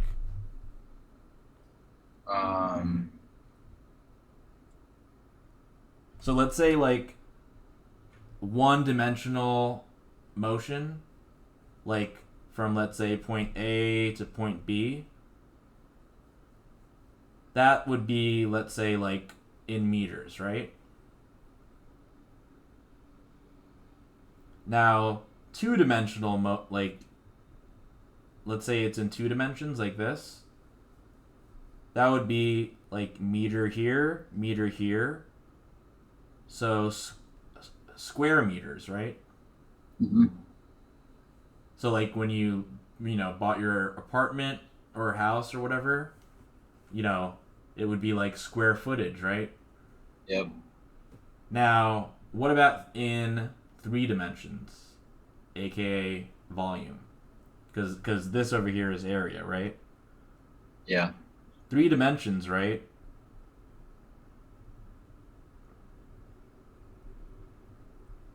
Something like that. It would be cubic. Yeah. Right? So, let's say volume is a cubic meter. What about pressure?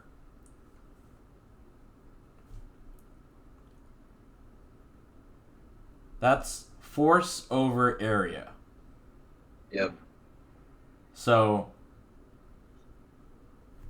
what's the SI unit of force?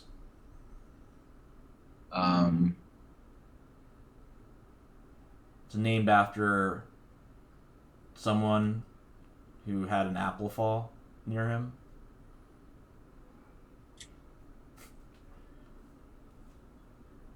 My brain's like not working today. It's okay. So irritating. All right, so force. Newtons, right? And area.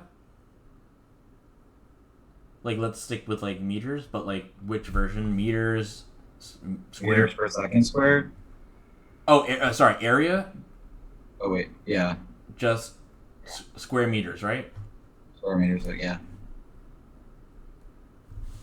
Okay, so liters times ATM, right, is something that's volume times something that's pressure, right?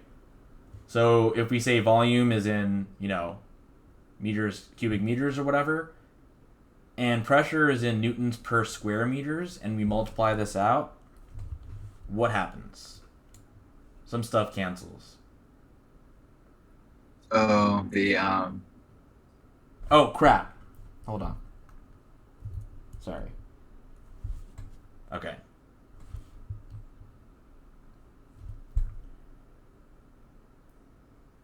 isn't it Newton meters, or does that cancel? Yeah. Newton meters. And what is Newton meters? Like, that's the SI units of what? I don't know. Well, newtons is what? Force, right? Well, meters is distance, so it's work. Good.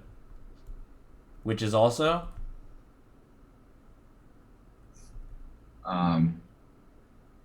Power over time.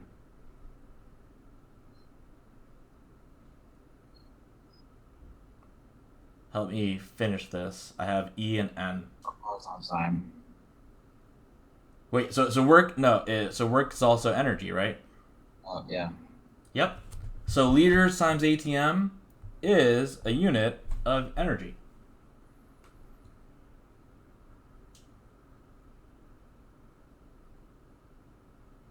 Okay. We didn't really cover. I mean, yeah. It's like something I sent you. I don't know if you saw it. I know you may have seen the video, but I sent you like one of my posts on Reddit about thinking like a physicist. Yeah, I saw that at the So I read it. at the bottom, like that's like an example of a question that is from this professor, this professor's class, and this is kind of, you could kind of see it here, right? Mm-hmm.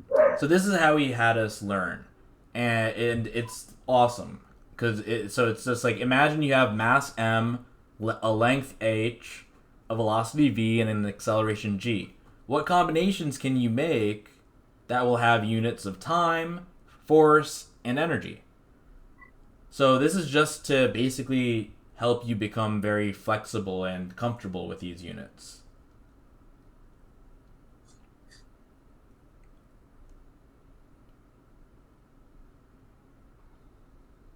Okay? Yeah. All right. So yeah. So that's why I'm asking you this thing. Because Okay. you'll see it like in terms of like, remember how I said 1 over 12 is like R? Yeah, 0.08, yeah. So, that's like, 0.08, right?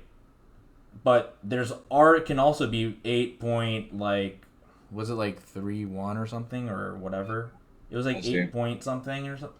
So Yeah, I think 3. Yeah. So yeah, so this over here is in liters times ATM over moles Kelvin. This is in joules over moles Kelvin. So you see how, so joules is a measure of energy, so liters times ATM also a measure of energy. Okay? And also like kilowatt hours, also a unit of energy. Okay? So, yeah, just to be, just for you to be very, very comfortable with that stuff. I think, I don't know if you've seen this part, but like, people always say memorize the kinematics formulas. I've never had to use one. I don't memorize that. So this is why this is like, so look, this, they call it a kinematics formula, but look, it's literally just a definition of acceleration. You subtract v naught on both sides, right? And then divide by t, you get delta v over delta t, which is just acceleration.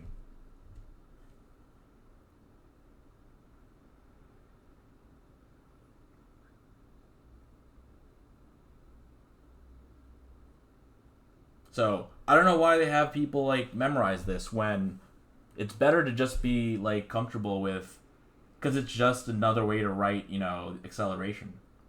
Yeah, for sure. My physics professor just gave us the formula sheet. He's like, I don't care if you memorize it here. Oh yeah. It was actually pretty nice. But Mhm. I still ended up memorizing the kinematics formulas. Like, Mm-hmm. I know a lot of there's some kinematics problems you can just solve with Ke is one half, Ke is one half mv Oh, like squared though. conservation of energy, yeah. I usually just use that. Um, and oh yeah, and then here I go over like reciprocal sums. Like examples are like resistors in parallel. This Yeah, is I like looked at that. There's a really horrible MCAT problem that mm-hmm. involves resistors. Yes. Yeah, it was. I think it was on test two. That's the only one I remember from doing it a long time ago. But that problem was ridiculous. Oh yeah. I'm assuming that would help you solve it because it was something I did not know how to do, even knowing the formula. Oh yeah. So this can be rewritten as just the product over the sum. Yeah, that's kind of opposite. That's basically the opposite we did with the logs, because right? Because we talked about the logs, the way you can. Oh, the log thing. Like those log rules come from exponent rules.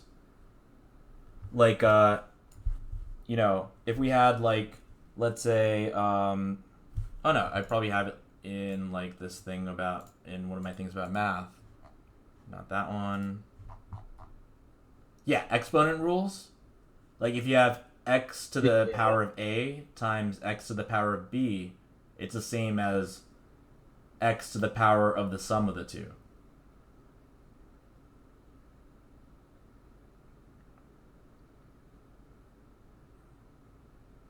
So, I think for you, like numbers would help. So if I had 2 to the third power times 2 to the fourth power, what would that be?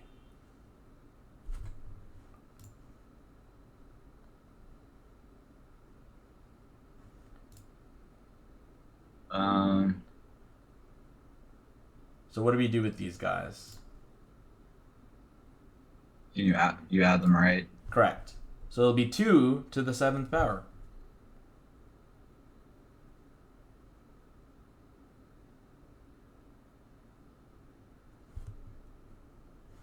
So, like, yeah, know these. Because they're, so that, like, exponent, like, rules and log rules, do you see how they're, do you see, like, this, pattern here? Yeah. Okay. Good. All right, let's go back to these questions. Okay, so yeah, for this one, right, 4.7 times 10 to the 14th power, right? So 4.7. All right, I don't have to be too like specific because If you're doing this, can you just round it to 5, or is that too much? yeah, you could round it to 5. Okay. I would probably do some fraction, but let's do 5. So we got here my thing. Okay, so let's do 5e14 times 20 over 3e negative 34, right? And so okay, so tell me what we do over here. Um,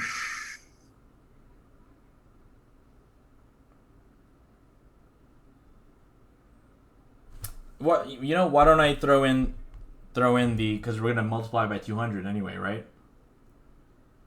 yeah. So I'll throw that in 2e2. So I also want you to be able to do those fast. Like I write that in one of the content things, like here, like be able to do anything and put everything in scientific notation. Use e instead of times 10 to the whatever power. You should be able to do these quickly. So like quickly do 0.5 e5, 0.002 e6, etc. I have that in the Anki cards too, but if you can like practice those each day and get fast with it, you're gonna be like really freaking good at this. Okay. So okay, so right away, so like yeah, I would so tell me how you do this. I'm probably just wait. I don't think I can do that. Wait, can you? I don't know my algebra rules that well. Can you take the 5e14 and multiply that to the 2e2? Or no, because it's Well, you can multiply, these. So these numbers in front are called the mantissa. You don't need to know that, but now you do. So. So can I say? Yep. So can I say 10e16? Oh, no? so okay, let's do multiply the mantises first, and then worry about the exponents. Oh, okay. So okay, we could do 5 times 20 over 3. Don't worry about the 3. What's 5 times 20? So 100 over 3. Times 2. 200 over 3, right? Yep. So we got 200 over 3. And then, now let's worry about these stupid exponents. So we basically have... So I would do it like 14 plus 2 is 16, right? So 18. Or negative 18, right? Oh, I didn't even do that fast yet. Let me see. Oh, okay. Because that would be 16 minus 34, right?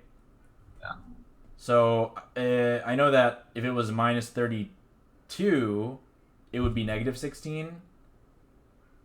So it'll be negative 16 minus another 2. So yeah, you got it. Negative 18. Yeah, I'm good at math facts. I'm just really slow at... Good. Like, my algebra is just really shitty, like, just being honest. Like... Well, that's what we're working on. Yeah. So, all right, now let's do this part over here.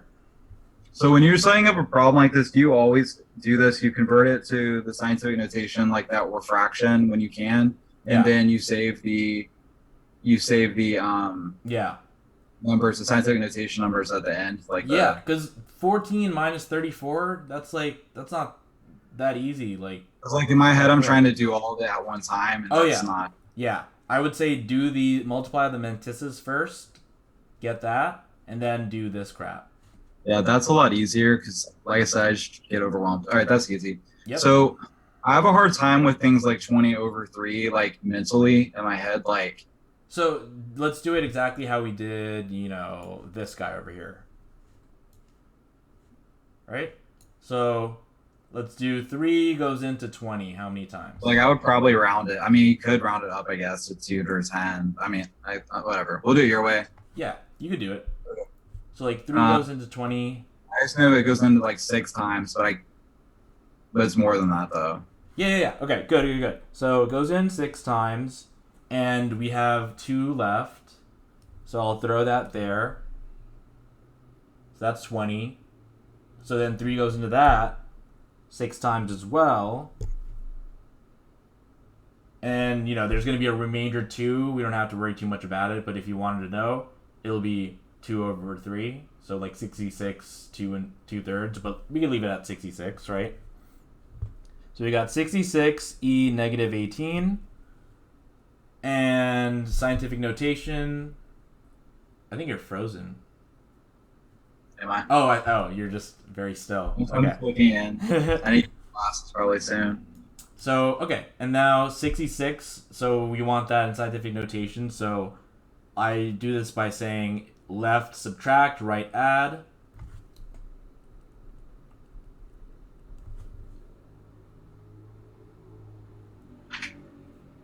Yeah, that's a lot easier.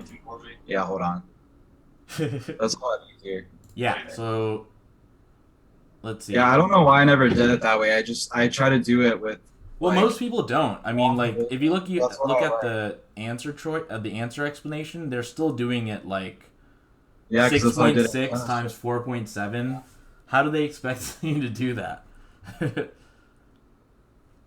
Yeah, that's a lot easier. I'm getting a little bit more flexible with how I round things too. Like, making a number is just a little bit easier if it's close. Because, I mean, it's good enough for the MCAT because the numbers are never that close usually. Yeah.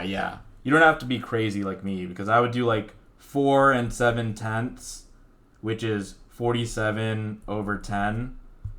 And that would actually work because it would be this times, this times, this. And 10 goes into 20 twice. 3 goes into 47. I mean, 3 goes into 45 like 15 times. 15 times 2 times 2. 15 times 4 is 60. So, that would be like...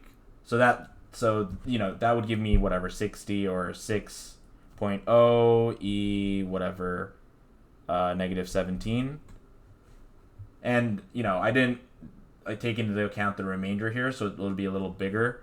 So that's why, see how it's like kind of Yeah. closer to the I've noticed a 6.23? lot of times, I mean, not always, but I've noticed several times on like practice tests that you don't, sometimes it's just a matter of getting the right exponent, like and not even like having like, let's say Oh, it's yeah. 5/10 negative, Mm-hmm. 6, like there's only one answer that's a negative 6. Yeah. It won't ever be You like can, like really that heavily round. If you that notice the more you're precise. doing, you can really heavily round, just like, Mm-hmm. doesn't matter. Yeah. Yeah. Okay. All right. This one makes sense then? Yeah, that's helpful seeing somebody else do math because like I try to do it old school. Mm-hmm. Yeah. I once spent like an entire 1 hour subway ride trying to figure out a way to find the square root of a number that isn't a perfect square, and all my friends, even like one of my friends who was like a math major, was like, that's impossible. And I was like, no, I'll show you. And I just spent like that entire hour thinking about it, and I figured it out.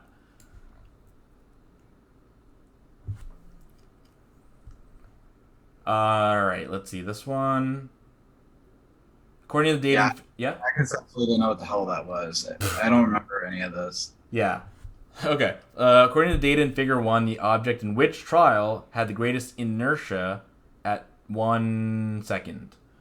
All right, we got velocity and time. So, what would the slope be on something that's a velocity versus time graph?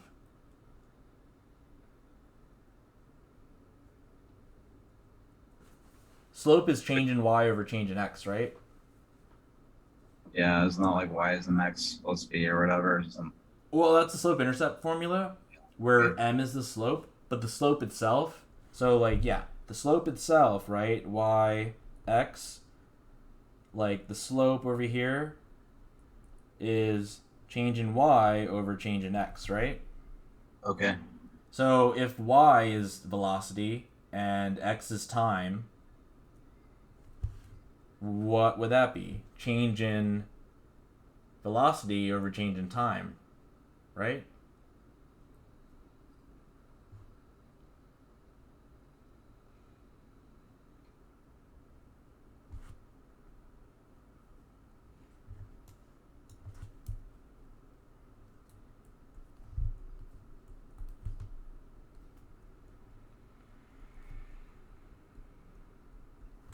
Right? Yeah. So what's another name for that?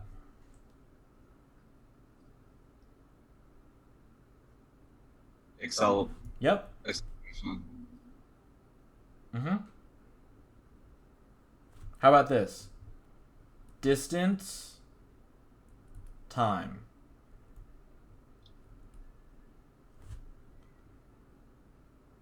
Tell me what this slope would be.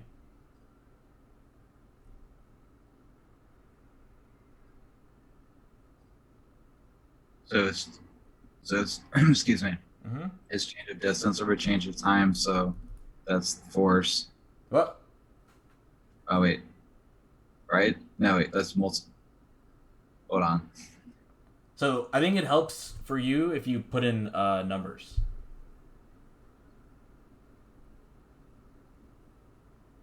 So give me like a number for distance. 5 Meters, let's say, over like whatever. How about like whatever second? Okay. So what's that? Meters per second? Oh, velocity. Yep. Cool, huh? Yeah. So they're asking. So all of these. Oh, I guess they tell you. But if they didn't tell you, you should know that the slope of a velocity versus time graph is going to be acceleration, right? I didn't know that. All right. Okay, yeah. So now you know because of this, right? I mean, I'm not ever paying attention to that stuff. I'm taking the test, but yeah, I didn't know that. So. Oh, Well, yeah. And, it's okay if you don't know. Just, try to think about it, right? Slope, right? Change must be acceleration, right? So any of these slopes indicate acceleration. And they're saying which one has the greatest inertia at 1 second, which is over here. Okay, this is a little... Alright. Inertia is Yeah, not really a I quantity. don't really know what inertia is. Okay, so inertia isn't really a quantity or a force or anything. It's like a pseudo force. Because, like, inertia is like... It comes from, like, a change in reference frame. Like, if you're like, let's say, like, you're driving a car or something and you're going fast, and then you, like, suddenly stop, the inertia is like you, like, going, like, whoa. Oh yeah, yeah. All right, I remember that And now. it's not really a quantity. It's just you're in a frame of reference that's moving, and then you transition into a frame of reference that has stopped, and what you feel is that inertia. Okay. Yeah. So so so basically, since it isn't an actual quantity, because I guess this can be a tricky question because inertia, like, I remember when I first took physics, it actually took me a while to kind of really understand inertia because it's not an actual quantity that can be measured. It's really just a change in reference frame. So that's why inertia is identical for all objects. I don't even remember talking that much about inertia when I said physics. I think we talked about it in terms of like the car, but like Okay, yeah, so here's a so you know, like, Newton's laws, right?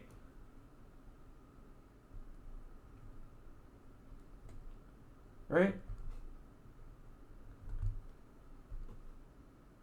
right. Do you know Newton's laws? yeah.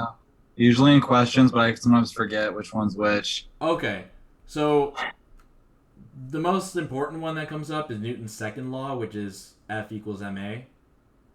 Yeah, I remember that being the second, and And then is the third one they equal and opposite, correct. whatever.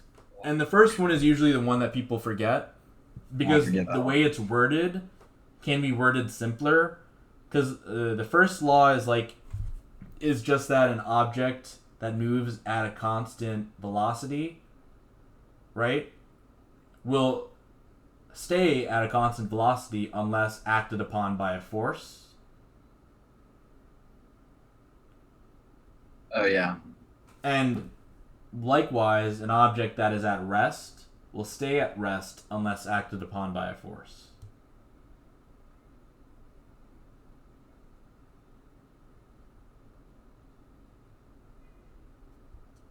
And in the second law, that's where he says a force is essentially what causes an acceleration. And in order for something to go from a constant velocity to some different velocity, there must be a change in velocity, which means that there must be an acceleration, which means that there must be a force, right? So, and the same goes for something that's at rest, which means its velocity is zero. If it changes from rest to not rest, its velocity goes from zero to something that's not zero. Therefore, there's a change in velocity. Therefore, there's an acceleration, which means that there's a force. So, another way of conceptualizing this is simply to think of it as the law of inertia. So, the best way I can describe inertia is a resistance to a change in its velocity.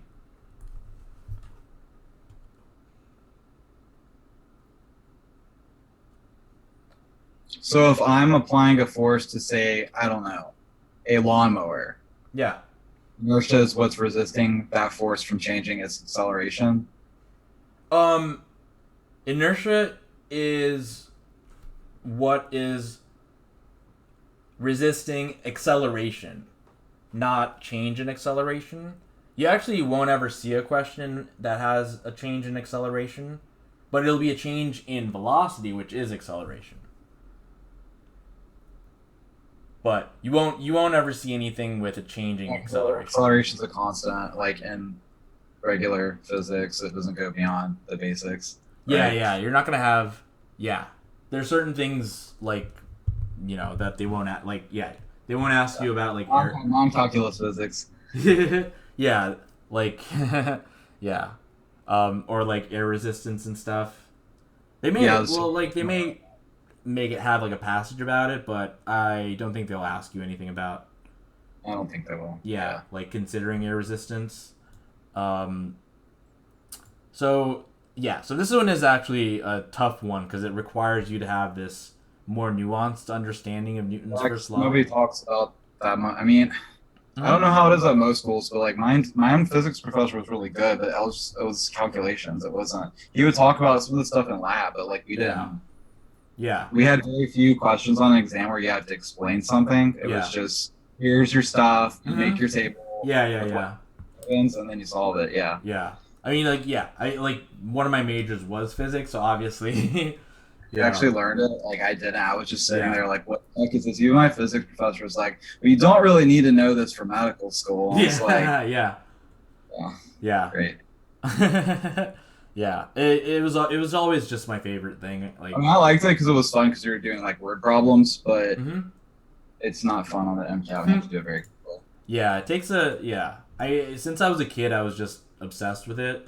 Like I would like literally just be like this weird kid that would be like looking at a light and just thinking about it. Yeah, what's frustrating for me on the MCAT is usually the calculations are short and simple, and Yeah. like I can do harder math like problems.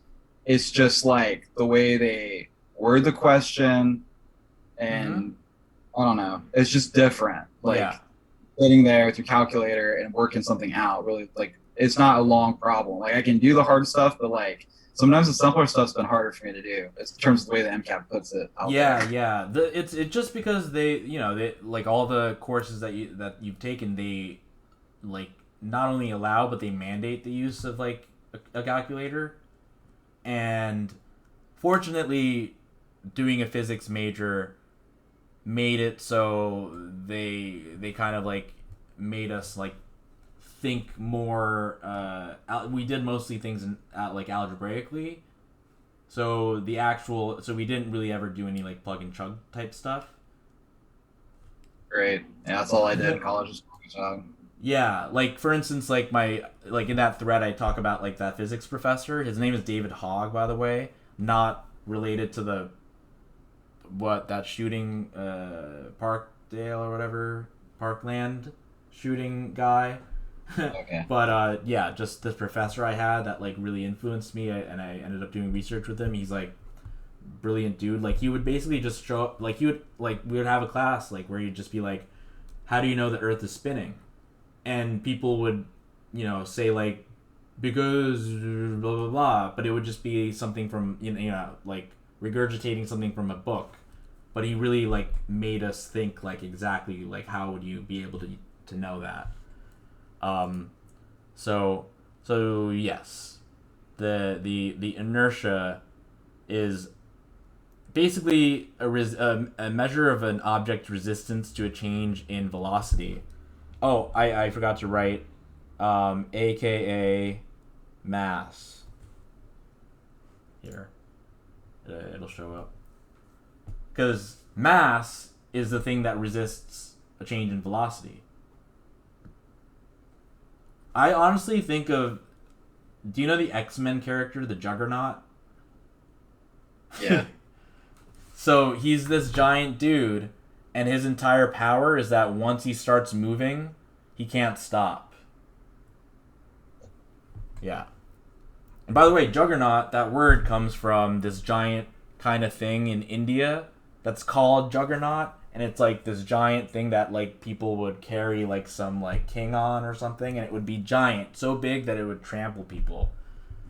But anyway, that's way extra information. Let's see what else is here. Okay, PKA, there we go. Oh, this is a Henderson Hasselbalch right here. Yeah, I think I figured that one out. I made a mistake when I was doing it with everything I wrote on the bottom, how I was solving it. Mm-hmm. But I want to see if you would solve it any differently than I did. Okay. So, a couple of things here. So, it'll be basically 3.3 plus log of 0.5 over 0.005. Yeah. So the numerator is greater than the denominator. So it'll be basically a number that's greater than 1. Therefore, it'll be a log that'll be positive. So it'll be the pKa plus like a positive number, right? So the pH, right, will be greater than 3.13. So that means this is gone and this is gone. Now we have to see how much greater, because this is greater by 1, this is greater by 2. So 0.5 over 0.005, right? So this is where I was getting a little lost. The best way to go about this, is it better to just convert those two to scientific notation, or do I just move? I think, didn't you say if they're being divided, they can be added or something like that? Like I could take the bottom one, the 0.005, and move on top and say 0.5 plus So if they're 0.005. being multiplied, wait, you could add, yeah, if they're being multiplied, you can add them. If you're dividing them, Oh, they're multiplied across them. Wait, if you divide, never mind. Yeah. if you divide, then you can subtract. But you could just do the math for this since we have it already. So basically, like 0.5 over 0.005. That's basically, like, think about, like, just the fact that it has 2 zeros compared to, like, 0.005 has 2 zeros, 0.5 has, like, none. So basically, it's 100th as, like, it's 100th of that. Okay, I'll just just straight up do it. So here we go. Okay, so we got pH equal pKa plus log, right? Log of the concentrations of, so on the bottom will be, the acid, on the top will be, the conjugate base, right? I have one question. Yep. Isn't there a different way they use the formula where it's like the opposite or something?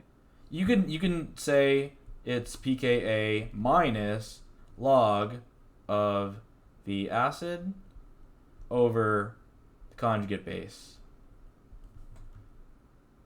Is there any reason why they do that? I mean, Oh, just because we're switching these, right? oh yeah. Because this guy turns into log of the conjugate base minus log of the acid, right? Yeah. And then this guy becomes log of the acid minus... Whoa, okay. What? Why did I do that? Okay, wait. This guy becomes log of the acid minus log of the conjugate base, right? They're essentially just flipped. So to make up for that flip, we put a minus sign, and this one's a positive sign. Okay. Okay? Yeah, I got it. Yeah. So I would say I'll answer it doing the math. I'll go over maybe some other tricks later. So okay, let's actually plug these things in. So this plus log of 0.5. Do you want me to put it in science? Yeah, all right, fine. I'll do that. Oh, well, let me ask you, what's 0.5 in scientific notation? It's 5e negative 1. Good. What about 0.005? 5e negative 3. Okay, good. So it's just 1 and then plus 3 minus 1. So it's 1 to the 1e2. So 100. Wait. I like how you did that. You did plus 3 minus 1. Yeah. That's good. Because it's negative 1 minus negative 3. So, all right, good job. So, yeah, it'll be 3 minus 1 or 2, right? Yeah. Okay. So, log of 1 E2. So it's 2. So without, hold on. So it's 200, but log is, Oh, well, this is 100.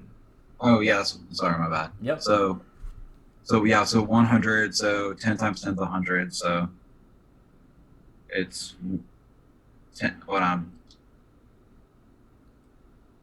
So, Log to the 100.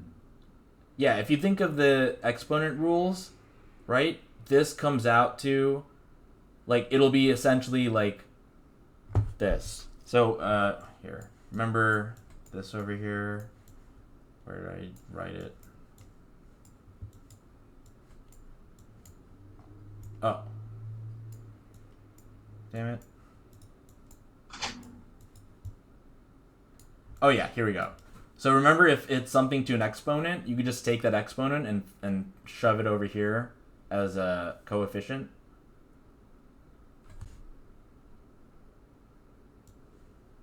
So we can do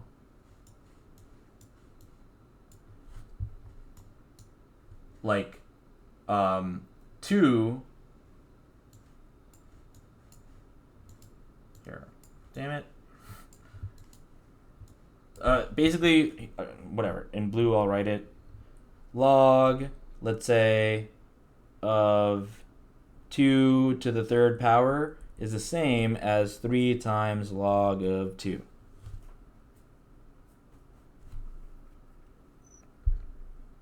All right, you know what? Forget that. Let's just do it like this. Whatever. Like, since this is 1, all we're concerned about is this guy. Yeah, can you just say it's, since, wait, I was thinking of like when you do pH calculations, like if it's 1, so that number is just that number, like, Mm-hmm. so it's 100, so it's 100, so you could express that as 1e2, right? Well, never mind, we already did that, so it's just 2, right? Wait, Yep. yeah, so it's just 2, so it's just 5. Yeah. So this is 2, so it'll be 3.13 plus 2, which is 5.13. Yep. I see that. Okay. Yeah. So the conceptual thing that I wanted to say is just okay, is just like this over here. So I'll use like a star. If this ratio, like whatever, conjugate base over acid is greater than 1, then the log will be positive. And if it's less than 1, the log will be negative. What does that mean? That means that if there's if there's more acid than there's the conjugate base, this entire log is going to be like negative. So the pH is going to be less than the pKa. So that would be like these two options.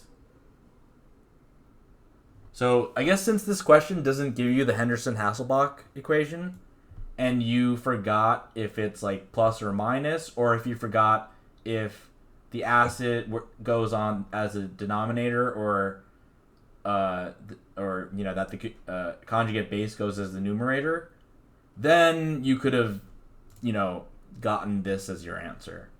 Yeah, I think I messed up with the at the end with the log or something. Like I think I said somehow I got to 1 or something. Mistake. Yeah. Yeah, you're in the right direction though. Yeah. So I set up like at the end. I made a mistake with either. It was either a. Oh, you wrote it. I said everything. Okay, plus log of 0.5 over 0.005. I think it was just the fraction with the log that messed me up. So 5e neg 1 over 5e neg 3. Oh yeah, you got it.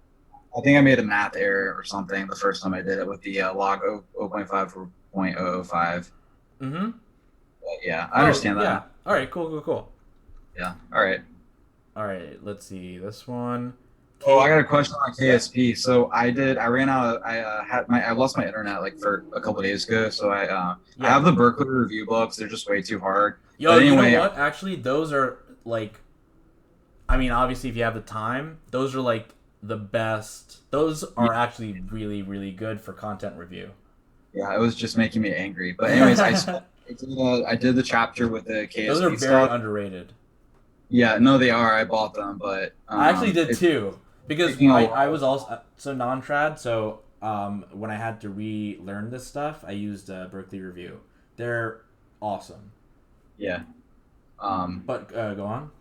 but yeah, so I did some. They went a little bit crazy with it. Like they had you doing like to the they had like you like doing like cube roots and stuff.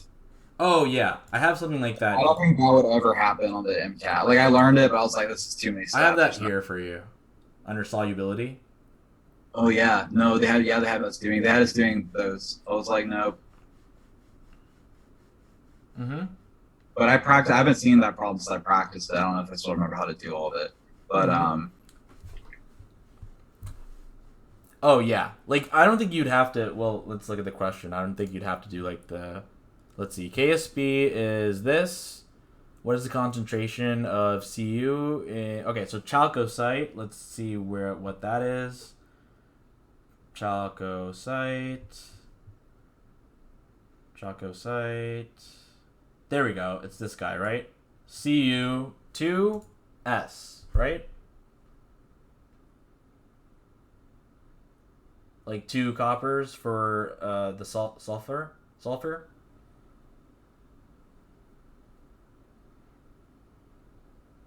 Right? yeah, So okay, if we go back to this. So like for instance, if you had like like NaCl for example, because they have equivalent amounts of each, you would yeah, it's just just multiply them to get x squared, right? yeah, Now, let's say you had 2 of something for the other one, right? So like in the chalcosite example, you have Cu2 plus and oh no, sorry. You have 2 Cus, so that'll be this guy, and the sulfur, which is this guy. And these coefficients in KSP expression turn into exponents. So that's how you would get this over here. yeah. So for like 2x, yeah. So for 2x, wait for when you're doing. Oh wait, Mm-hmm.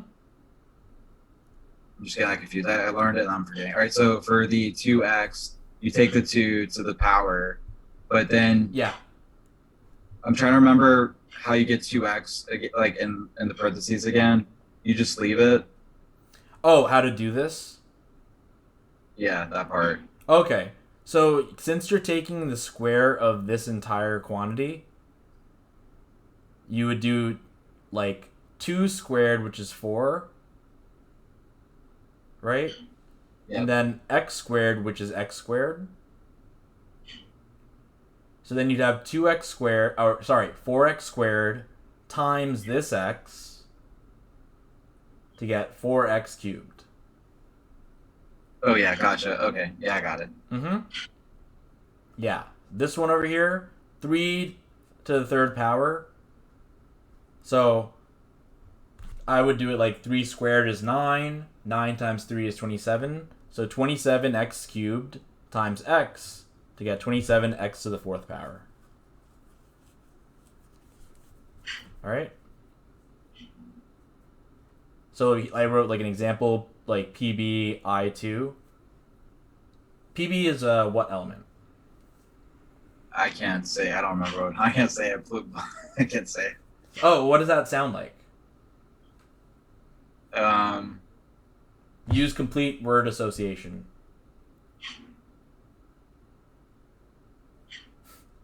Don't think of like anything scientific. yeah, you're losing me. What about plumbing?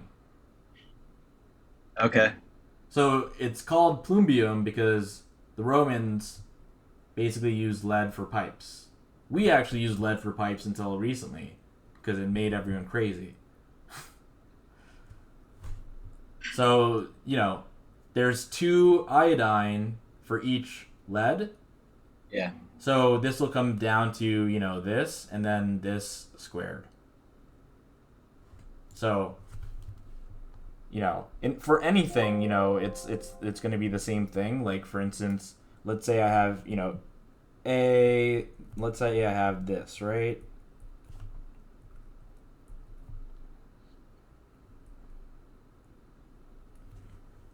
Like the capital ones are just the coefficients, and the lowercase ones are like whatever the element is. So so all these K things, they come from something called the law of mass action.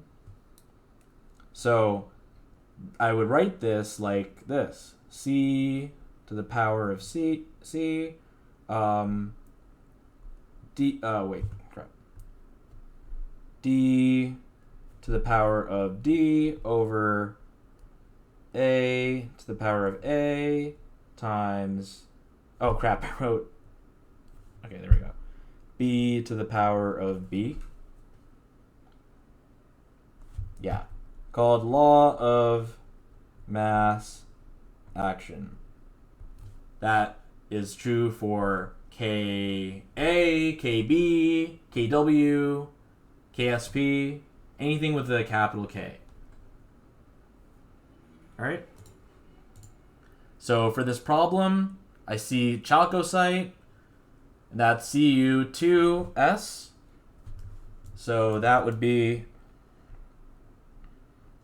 Cu2S turns into 2 Cu2 plus S, right?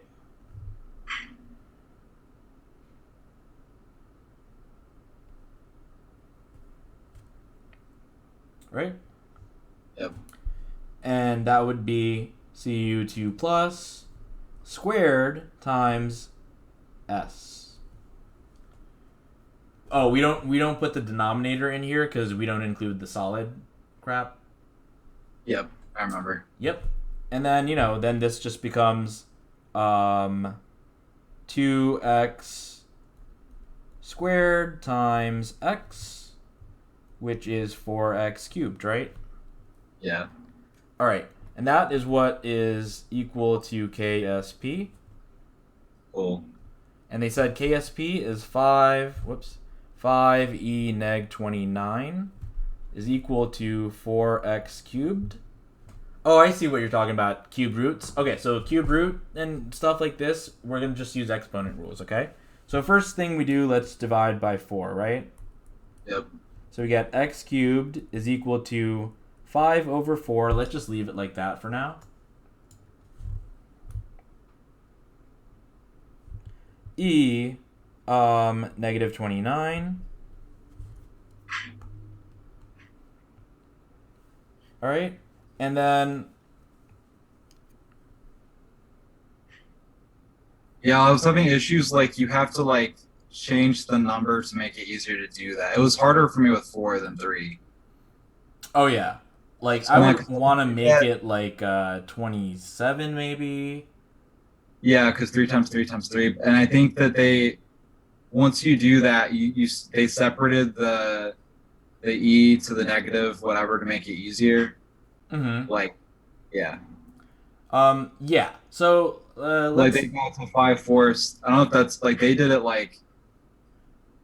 Let's try 5/4. Let's you now had to divide in that way, and I kind of like brushed aside remainders, like how to deal with them. So let's use this as an opportunity to know how to deal with remainders. So 4 goes into 5 how many times? So 1. So it's gonna be like 1.2, 1.3, somewhere around there. So the remainder would be what? So remainder's 1, so we have the 0, so it's like 4.2. I'm sorry, it's 1.2 ish. Okay, so this is how you deal with the remainder. Whatever the remainder is, you divide it by the denominator. Oh, okay. So this will be 1 and 1/4, which is 1.25. Okay. All right. What about 9 over 4? So that goes into 2 times remainder 2, so 1/2. So 9. Are you sure about the remainder too? Hold on. Oh wait, 1. So hold on. So it's 2, and the remainder's 1, and then. Mm-hmm. And then it'll be So, yeah. 1 over 4? Yeah, so 0.25. Correct. Oh, perfect time. All right, good. So, okay, we can then write 1.25 e negative 29. So now I'm going to manipulate this, because essentially what we're going to do is, like, we're going to divide by 3, right, to get rid of this. Yeah. So I'm going to manipulate this, so this is going to be divisible by 3.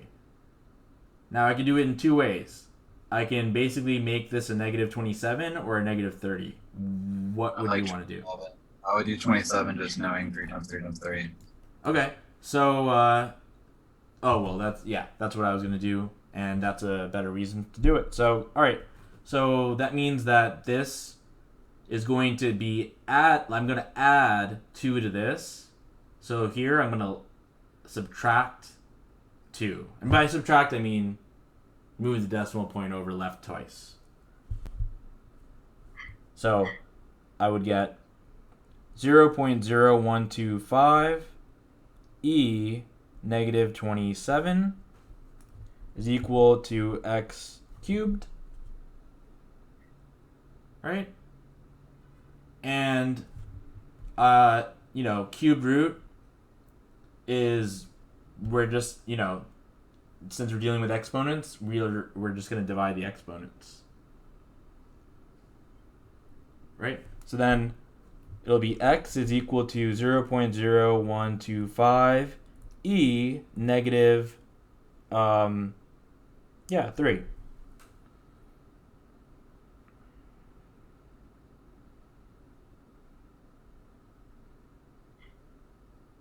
So from there, crap. we have. Wait. Hold on.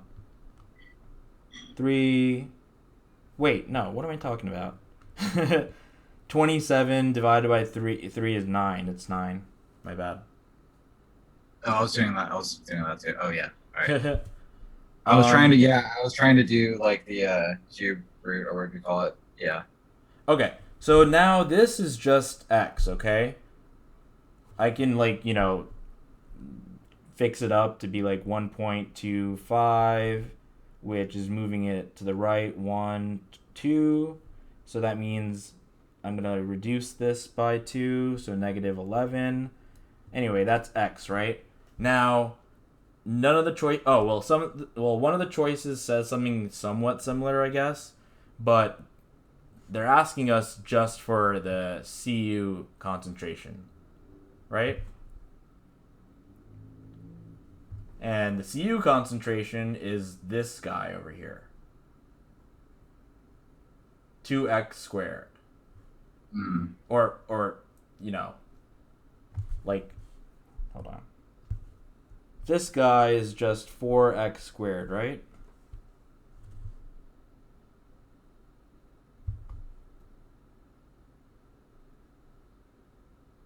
Right? Do you see that? Yeah. Okay. That's what they're asking for. So we're going to plug in x into that.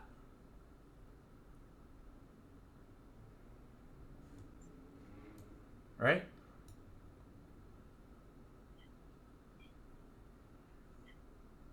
Because this entire expression is the KSP which they give us, and that enables us to find out what x is. And now that we have x, we can solve for the copper concentration, we can solve for the sulfur concentration. So we're going to plug it into this bad boy over here. So plug in. So we get 4 times 1.25 e negative 11 squared. And this is where I'd be like, screw it, flag it, move on. No, you could do it. So why don't we do, the mantissa first? So 4 times 1.25. 4.25. All right. Wait. No, that would be 5. Oh, crap. Yeah. right? Like I would do 4 times 1, which is 4, plus 4 times 0.25, which is 1, so 5, right?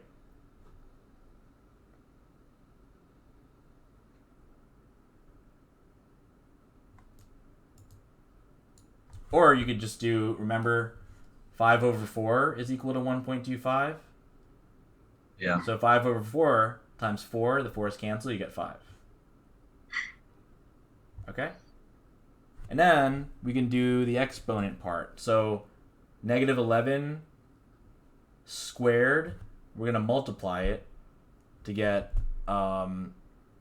negative 22, right?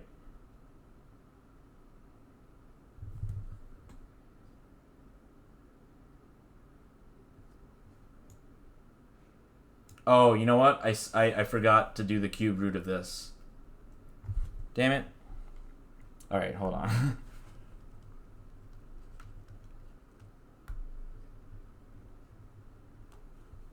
Okay. So let's see. Cubed root of this. I mean, I kind of like know a trick which I put in the things to memorize for math. Like basically 1 over 8 is, well, I wrote this 0.13, but it's really 0. Whoops. Oh, why is it doing? Oh, it's doing that. It's really this.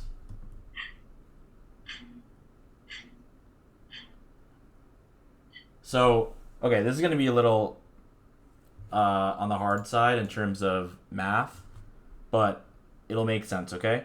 So I'll write down like as so. Okay, so 1 over 8 is equal to 0.125. Oh, sorry. Okay? Sorry, that's a 1. All right? Now, cubed root, right? So, it's just that I know that 8 is 2 to the third power. Right? Yeah. So it'll be 1, because it'll be basically, the cube root of 1, which is just 1. Cube root of 8 is 2. So it'll be 1/2. So this guy becomes 0.5. Well, hold on. Since I just did 0.125. So, okay, if 1/8 is equal to 0.125, 0.0125, right, would be 1 over 80. Does that part make sense?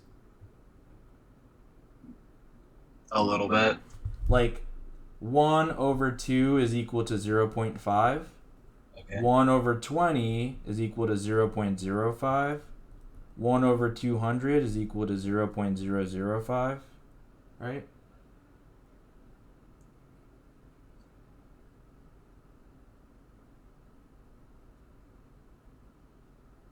Do you see that? Yeah, I see it. Okay. So so this guy just turns into, over like 1 over 80 essentially.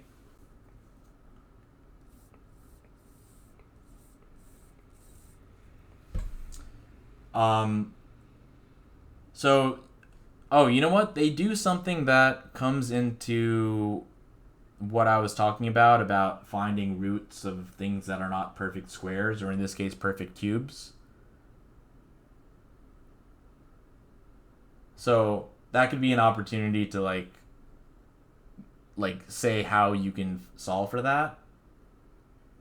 Like, all right, look, let's we have to solve this part, but we know that it's going to be to the negative 9 power,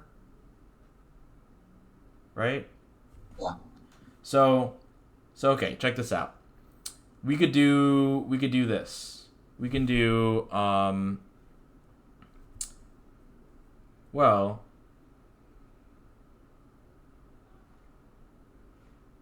okay.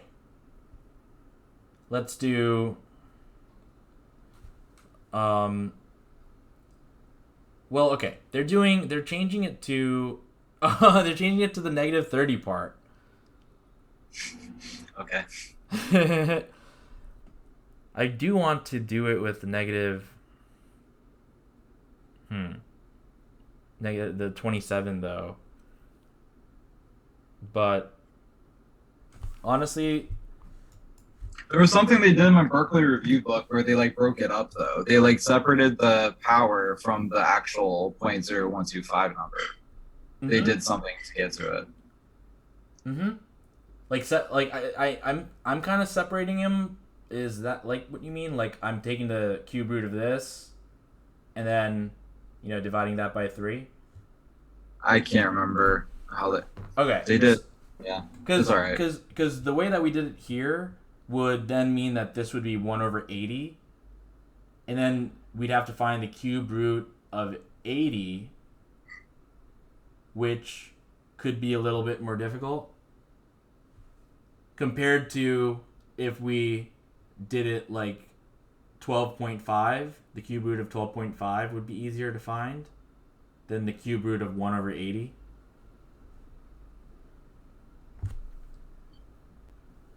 It's still doable, but yeah, that could be an option because this thing, like, yeah, I thought about doing like the negative 27 also, but this is an ugly number. This is like 1/80. Yeah, so like if I did 30, it would be 12. Wait, 12.5, right? So I mean, I could kind of guesstimate what that is to the cube. Yeah, so let's say we do 12.5 e negative 30 is equal to x cubed, right? Okay. We get some answer times 10 to the negative 10, right? E neg 10. Yeah. Okay.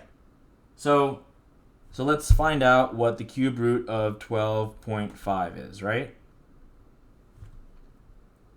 So this is exactly kind of what I was talking about, like if this isn't a perfect cube, like how to find it out. So let's look at, okay, 1 cubed is 1, 2 cubed is 8, 3 cubed is 27, right? Sorry. Right? Yep. So this is between that and that, right? Yep. Okay. So let me do this. So I'll show you like the easy way, and then like, well, I don't know, maybe I won't show the like super precise way that I like figured out in a 1 hour subway. But okay, I'm gonna write 12.5 here, 8 here, 27 here, okay, and cubed root, cubed root, cubed root, right? Cube root of this is 2, cube root of this is 3. So this one must be between 2 and 3. And let's see if that's enough to answer the question. We have two things to the negative 10 power. Yeah, this is the only one that's between 2 and 3. Yeah, I can kind of do that in my head. That's not that bad because I mean they're not going to make this impossible. So. Yeah. So okay. So you'd say like two and a half ish. So. If you want to know how to do it really precise, I can show you, but I can show you I'm some not other worried time. about it. Yeah. Because you don't have to do it. You don't have to do it. So yeah. Okay. So that's easier. So 2.5.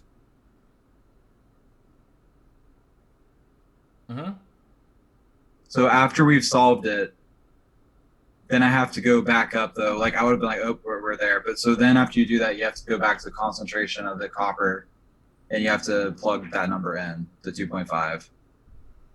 So that formula. I just want to check this out for a sec.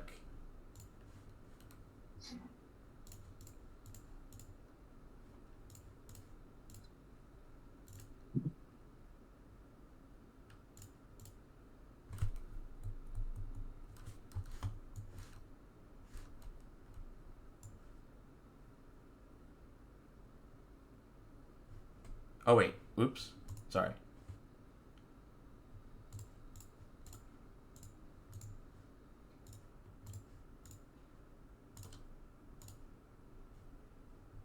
Wait, crap. Damn it. Wait. 0.18 plus 2. Okay, never mind.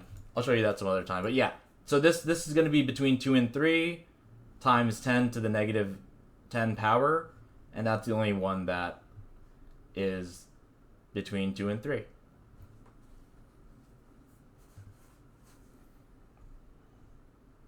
Oh wait, no, wait. So we didn't have to go back up and plug that back in.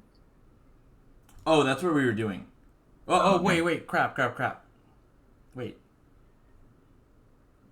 What am I talking about here? Sorry. What was I solving for? Oh, wait. X cubed. This. Oh, I was solving for X, I guess. What? Yeah, we were. Okay.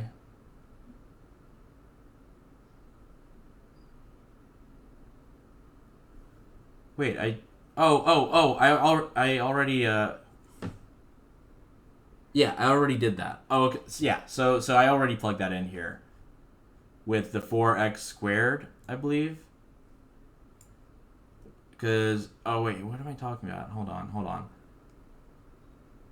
This is me solving for x. No, we already did that. We're good Okay. then. Yeah. All right. All right, yeah. No, so we're good.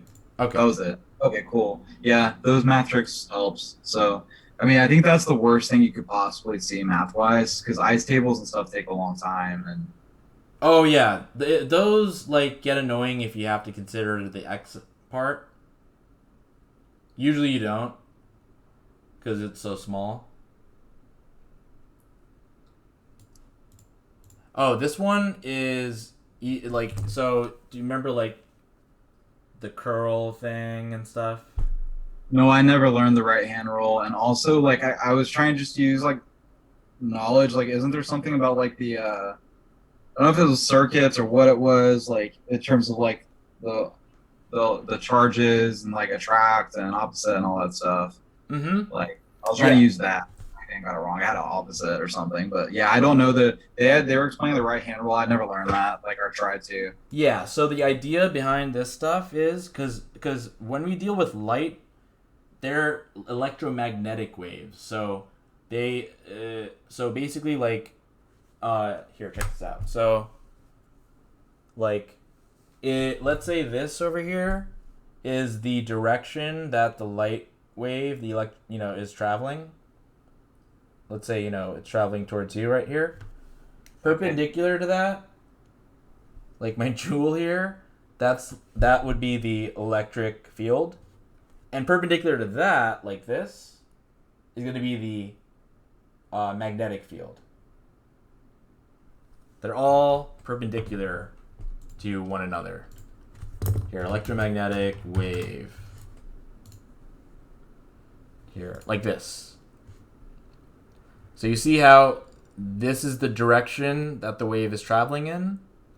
Yeah. And the magnetic field is perpendicular to that. And then perpendicular to both of these is the electric field. Well, in this case, the blue one is the electric field, and the magnetic field is the whatever red one. So the entire idea of the right hand rule is the fact that like this, all of these are perpendicular to one another. The thumb is perpendicular to my index finger, right? And then my middle finger is perpendicular to both my thumb and my index finger. Oh, okay. So just a way of So thumb's electric field, right? oh, you can whatever. It depends on whatever you make. You can make any of them like anything, I suppose, but like Sure. generally speaking, like I actually don't even remember what would. I think generally speaking, like they say the thumb is the direction of propagation, but honestly, I don't think it really matters. Can I get to this answer without doing facts? Like I was just like, Uh huh. So for instance, like current, right? And then uh we can say that the direction of it is my thumb. And we're considering it relative to each other. So if your thumb becomes this current, Okay. and it would be like this or whatever, the electric field is pointing like out of the page towards you, and the magnetic field is like pointing down towards this guy. And then for this one that's going in the opposite direction, it's going to be like the electric field going into the page and the magnetic field going above. But usually, like, there's also a curl rule.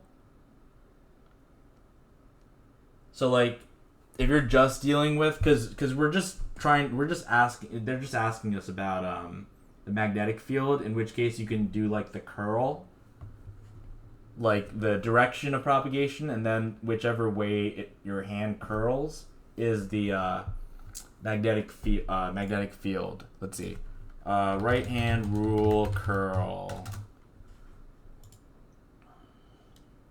So, all right, well, this is like the classic one. So yeah, thumb is the direction of propagation. Whatever index finger is whatever magnetic field. What is that? Oh, my bad. So this type of right hand rule is talking about the force of that magnetic field, not the electric field. Because my bad. I just remembered. Right hand rule is only used in terms of magnetism. So we don't even care about the electric field. Like, what we care about is the force produced by that magnetic field. So that is how we can do it. We're concerned with the force. Okay? So, because the force is what they're asking us for. So, this guy moving here, like, okay, it would be like, what do they say? Okay, so going this way, from my perspective, and the index finger is the magnetic field. So that's going like up here, and then the force is going like out of the page to me. And then here, it's like this, and the force is going into the page. But I think in this case, the curl rule is better. Here. Curl is like this. Well, let's see if I can find a better picture. So here's a better example. Thumb is the direction of the current flow, and the curl, right? It goes into the page up top, out of the page on the bottom. And that's usually used, like, you usually use like a circle or an X. Let's see if I can find a picture of that to indicate if it's going into the page or out of the page. Where is that? Here. So that's like that X over here. And this dot means it's going towards you. That X means it's going away. Meaning the X means it's going into the page. The circle means it's going out of the page. So, okay. So let me draw this out to make it make sense. Okay. So we got this thing going that way, this thing going that way. And so this thing, like, if you put your like whatever thumb here, your like fingers, right? Curl. So like here.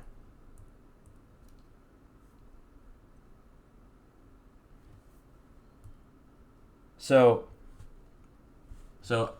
let's see if this kind of makes sense. If I can do like,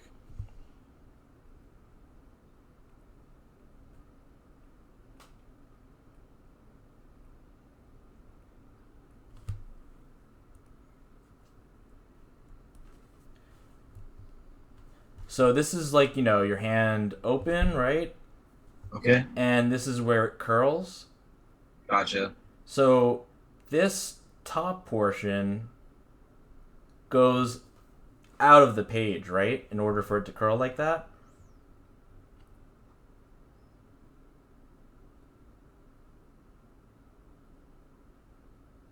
Like like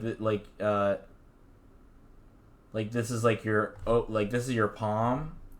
It's not like your left I see. hand. No, I see. As I'm visualizing. No, Yeah. I'm in my face right now. So like, all right, I'm got you. So you're all right. Hold on. So like curling inward, I got that Mm-hmm. towards me. Mm-hmm. Yeah, so this one is going towards you out of page. So I would write like this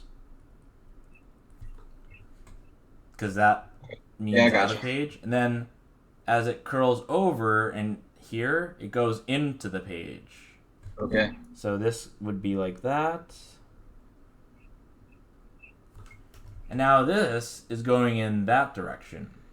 So now we're going to place our hands like over it. So it would be like whatever, like Yeah. So overhand grip. Yeah. correct. And that, curls inward. So this top part goes into the page. And this part, since it's coming back out, goes out of the page. Sorry. Oh yeah, it still has to like, yeah, there we go. I see it. All right.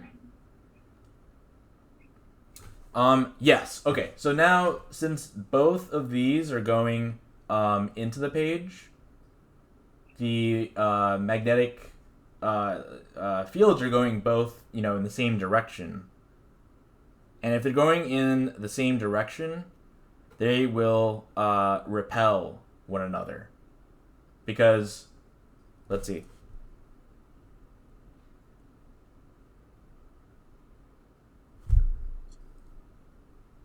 Crap.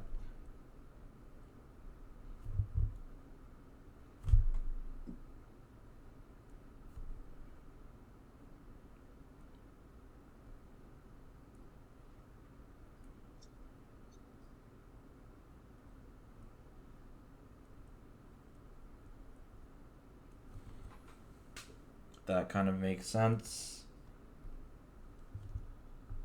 Yeah. I'm trying to hit blue. It's being stupid. Alright, there we go. So this over here is like whatever direction. This over here is like whatever magnetic force, and this like coming out is like the magnetic force, I believe. Did I mix that up? Let's see. Magnetic field, current. Where was that? Here. Oh, damn it. Did I mix that up? Thumb. It's different. See, like, it's different in different ones. Okay, so index. Okay. Force coming out. Okay, there we go. So I wrote these as magnetic field lines.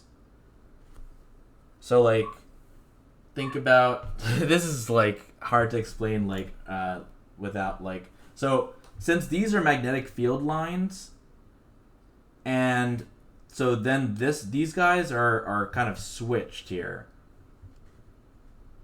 right? Like Yeah. like so like this, since this is like coming out of the page, and it's it's really this magnetic field line instead of the magnetic field force here. So I'll just redraw that to be like this and that.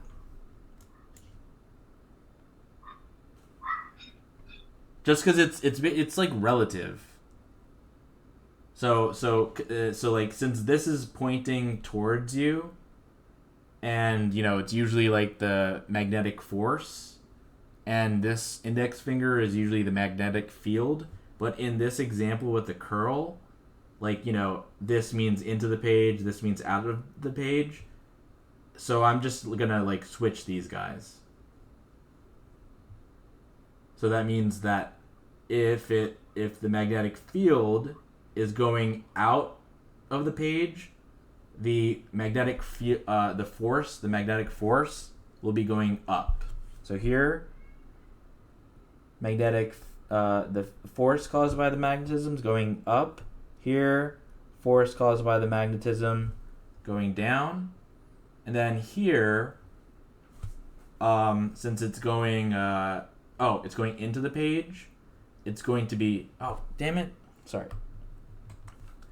my bad. This one is still going up because it's going out of the page. And then here, going down.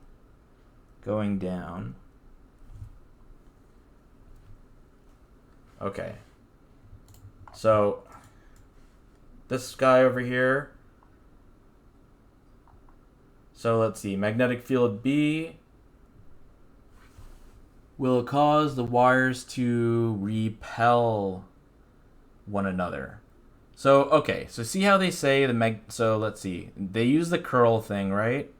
The upper wire produces a field going into the page at the location of the bottom wire. See how it's into the page here? Yeah, I got that. All right. And then okay. Now determine, then use the other right-hand rule, blah, blah, blah. See how it says alternate versions of this right-hand rule exist? They all end up with the same direction, so it doesn't necessarily matter which, like if you use your ring finger or whatever, or middle finger, sorry, or index finger. So applying this rule, okay, when the current is to the left, like this, the field is into the page right here, and the resulting force is downwards, right? Thus, the bottom wire experiences a downward force. So, okay, so basically, we're not considering this or this because they're asking how these like affect each other. So we're just concerned with this region here. Right? So the bottom wire experiences a downward force, and it's pushed like away. It's pushed like basically outward. Not outward, like I'm sorry, like down, like away from it. Yeah. This one is pretty hard conceptually. Yeah, Altius seem to like. Yeah. So maybe honestly for this, if you see it again, maybe just remember this. I hate saying remember things, but this is just, it requires too much like right hand rule stuff. So think about it like this: if they are in opposite directions, they repel. If they are in the same direction, like both of these are separate, they attract. Okay? Yeah, that's easy enough that way. Yeah. Do you have to learn it this way? So I was thinking of like the point charge or something. I was confused because I kind of learned that conceptually in physics, and I just kind of Whenever I remember like when first learning physics, like magnetism was difficult because like it's just difficult conceptually because you're dealing with something that's three-dimensional, and then you have to figure out like basically like from the magnetic field where the force is going to be essentially.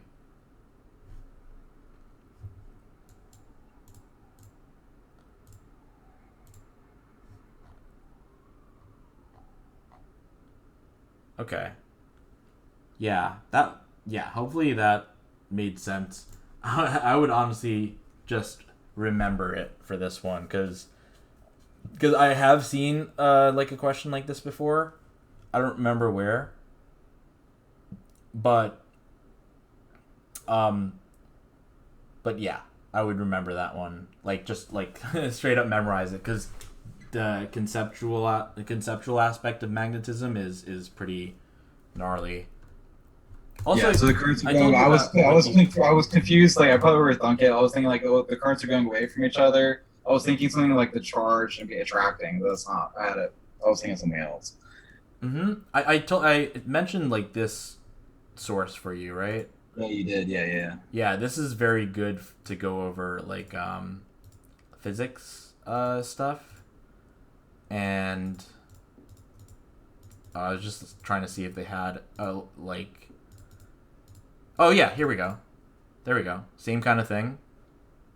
Oh, cool. I'll go look at that then. Yeah. Yeah, here. I'll like copy and paste it here. Yeah, this is something I'm about to practice, but Yeah, their explanations are really really good. So that's a good source here. Yeah, later on they get a little crazy. I made like a thread about or a post on Reddit about this too. Yeah, things get crazy with with magnetism, with like solenoids and things like that. yeah, I never got into that with physics. Yeah, it gets pretty difficult. Electromagnetic waves here. Yeah. So any questions on any of these? Nah, I feel pretty good about it. I think like my weaknesses are certain physics topics and some of the math stuff for sure. Mm-hmm. Um, Yeah, you're definitely getting better with the math stuff. yeah, I just never really cared enough, or to be honest, or try because like, oh, well, I'm learning all the biology, clinical stuff. Who cares? And then physics. Yeah, I'm yeah. kind of bothered right now. So Think yeah, of math as like cardio or something. yeah, but it was never like. I mean, I used my calculator all through school, so Yeah, it's no, like everyone we did. learn this stuff from the beginning. It's irritating. Yeah, And you have to no. They should change the curriculum to make it more like less like calculator like oriented because it makes people who take this test who aren't like math or like physics majors or like chem majors like be really like lost when it comes to the math stuff. yeah. So and it's not fair because like in all the pre-med courses like they let you use calculators so then they make you take the MCAT and you can't. So it's just it's kind of like what the f, like they don't really prepare you for that, and like even like the explanations like I can't believe like they even like why would they write stuff like 6.6 and then 4.7 and then just equals 6.23 like they should at least in the explanation tell you how to do that, right? Better than no explanation at all from the AMC. Like, Yeah. yeah. uh, they even mentioned the AMC has asked questions requiring use of this previously and did not give a value for Planck's constant. I usually always see that given for the AMC stuff, but I don't think I've not seen it, but it's good to know it. yeah, I think I have most of my constants memorized. That's the only one I seem to forget for some reason. Oh yeah, yeah. Try to memorize. Yeah, I put 6.6. it in the Yeah. Anki deck, like these kind of math things. Yeah, I'll go through and try to practice that daily and try to memorize that. But Yeah. most of that, Like I even so have H in terms of electron volts times seconds, and this is like a common value for this is like RT. If you use like the joule version of R, and T at like standard conditions. So I've seen that, and that's like a whatever. Like that could be something useful to know. Anything like in any of these content stuff that I went over that you have any questions about? Did you like this metabolism thing I made? This was like when I went like crazy.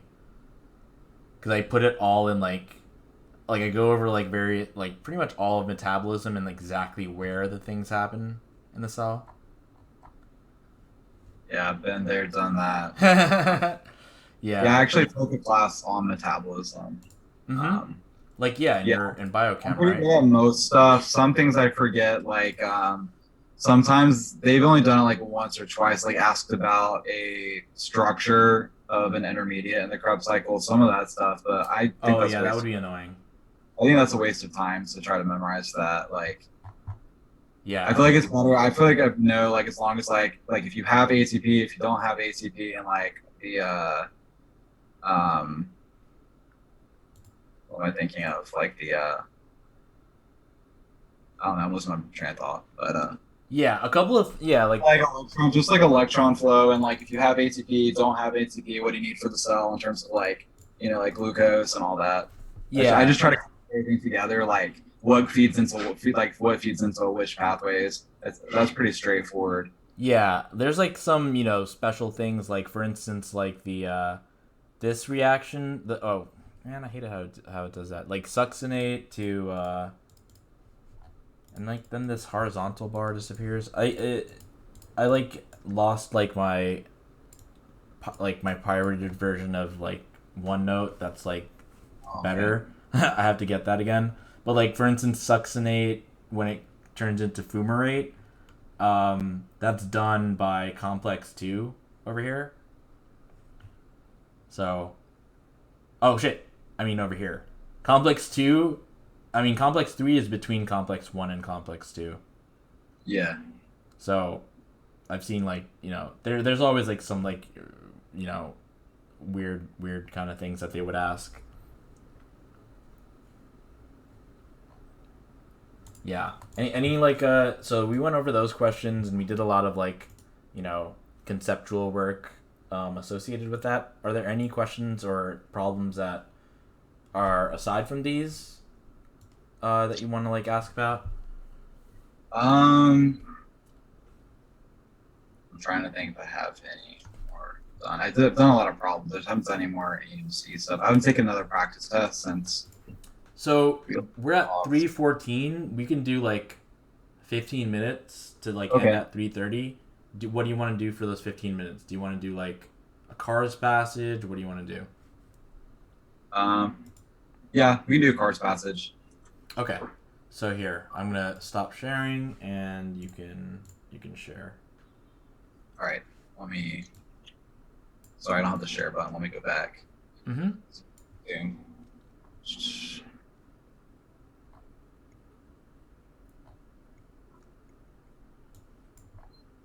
Why can't I not get open? Oh, hold on. I've been making some Anki cards too, just a few if I get something wrong that I like forget. Yeah, There that's we the go. perfect thing to do. I Yeah. like basically made Anki cards for like what I got wrong. Where is share? Here we go. Like as often as I use Zoom, I always forget. All right. Oh, here we go. Eight, complex 5. Yeah, I've been Oh, and doing they bio. explained it and stuff. Yeah, what's up? I've been doing biochem all day. I hate your old biochem. It's so specific. Like, Yeah. Yeah, even though I was like double majored in physics and biochem, like I'm not really like a biochem yeah, it just makes. expert. You have enough time to go through Cars Passages though. Yeah, because we Okay. got uh like 15 minutes. Okay. I think I remember that one, so I'm just gonna skip it. Yeah. Do you remember what the classics are? Because they always Yeah. talk about it. It's just anything. It's just like Roman and Greek, ancient Roman Greek stuff. Like Homer and all that. Yep. I was trying to You find saw a. that video where I went over with my Yeah, I other watched student, that. Yeah, I and I watched was you like, discuss. it's not the character from The Simpsons. I was trying to find a R passage because I do the worst on those. I don't see. I did horrible on an R passage. Uh huh. We just do one random one. It's fine. We can do this one. It's fine. Okay. Mm-hmm. What do you want me to do? Do you want me to read it out loud, or what do you want me to do? Um, I could read it out loud, Yeah. and yeah, remember, like, any question that you have, if there's a word you don't know, tell Okay. me. So okay, research traditions and theories can encounter serious cognitive difficulties if they're incompatible with certain broader systems of belief within a given culture. Such incompatibilities constitute conceptual problems that may seriously challenge the acceptability of the theory, but it may equally well happen that a highly successful research tradition will lead to the abandonment of that worldview which is incompatible with it and to the elaboration of a new worldview compatible with the research tradition. Indeed, it is precisely this manner that many radically new scientific systems eventually come to be canonized as part of our collective common sense. Okay. That was a mouthful. So they're talking about the research traditions, and then they talk down here about new worldview, radically new scientific systems come to be canonized. Or I would not know what to do. It's kind of like I would Yeah, have to that keep is reading to get the extremely context. But we abstract. talk about the idea of the common sense idea. Uh, Overall, what I get from it is just that certain concepts at first seem impossible to understand until we understand them and they become part of our new like conceptual like common sense. Like for instance, like I think I saw Newton or something somewhere here, but like for instance, like let's say like before, like nowadays, like gravity is common sense to us, right? Yeah. But like it wasn't until Newton that it was common sense. Before that, they were like, "What the f are you talking about?" Okay, so let's see. In the 17th and 18th centuries, for instance, the new research traditions of Descartes and Newton went violently counter to many of the most cherished beliefs of the age on such questions as humanity's place in nature, the history and extent of the cosmos, and most generally, the nature of physical processes. Everyone at the time acknowledged the existence of these conceptual problems. They were eventually resolved not by modifying the offending research traditions. Not by modifying the offending research traditions to bring them in line with more traditional worldviews, but rather by forging a new worldview which could be reconciled with the scientific research traditions. A similar process of readjustment occurred in response to the Darwinian and Marxist research traditions in the late 19th century. In each case, the core non-scientific beliefs of reflective people were eventually modified to bring them in line with highly successful scientific systems. I think this is just giving examples of. So are you saying we're trying to forge scientific ideas with non-scientific beliefs?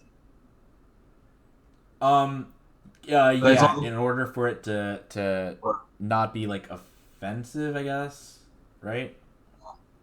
So, okay, let's see. But it would be a mistake to assume that worldviews always crumble in the face of new scientific research traditions which challenge them. To the contrary, they often exhibit a remarkable resilience which belies the positivistic tendency to dismiss them as mere fluff. Do you have a question of a word here? No, I just marked it. What? Which one? I just marked a mistake because to help me. Yeah. What do you think belies means? Which part? Belie? Where's that at? Oh yeah. Remember this? So yeah, find it. You're very close. Sorry, I got like talking and got distracted. It's after resilience. Yeah. So belies means Undermines. Yep. Wait, what's that? I was saying undermines. Yeah, actually. Yeah. Yeah, generally means like something that you don't yeah, okay. You get it. Okay. So all right, the history of science, both recent and distant, is replete with cases in which worldviews have not evaporated in the face of scientific theories which challenge them. In our own time, for instance, neither quantum mechanics nor behavioristic psychology have shifted most people's beliefs about the world or themselves.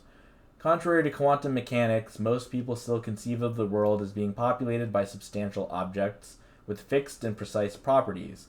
Contrary to behaviorism, most people still find it helpful to talk about the inner mental states of themselves and others. So this gives me, so this is kind of saying like, contrary to like, this new scientific like whatever theory of quantum mechanics, which basically doesn't make sense in a regular world. We still it hasn't, like, us having knowledge about it hasn't changed our overall beliefs about the way the regular world works. Same thing with behaviorism, which is, like, we concentrate on the behavior rather than the inner state. People still talk about the inner states. Okay. Confronted with such examples, one might claim that these research traditions are still new and that older world views predominate only because the newer insights have not yet penetrated the general consciousness. Okay, such a claim may prove to be correct, but before we accept it uncritically, there are certain more striking historical cases that need to be aired. Ever since the 17th century, the dominant research traditions within the physical sciences have presupposed that all physical changes are subject to invariable natural laws, either statistical or non-statistical. Given certain initial conditions, certain consequences would eventually ensue. Strictly speaking, this claim should be true as humans and other animals as it is of stars, planets, and molecules.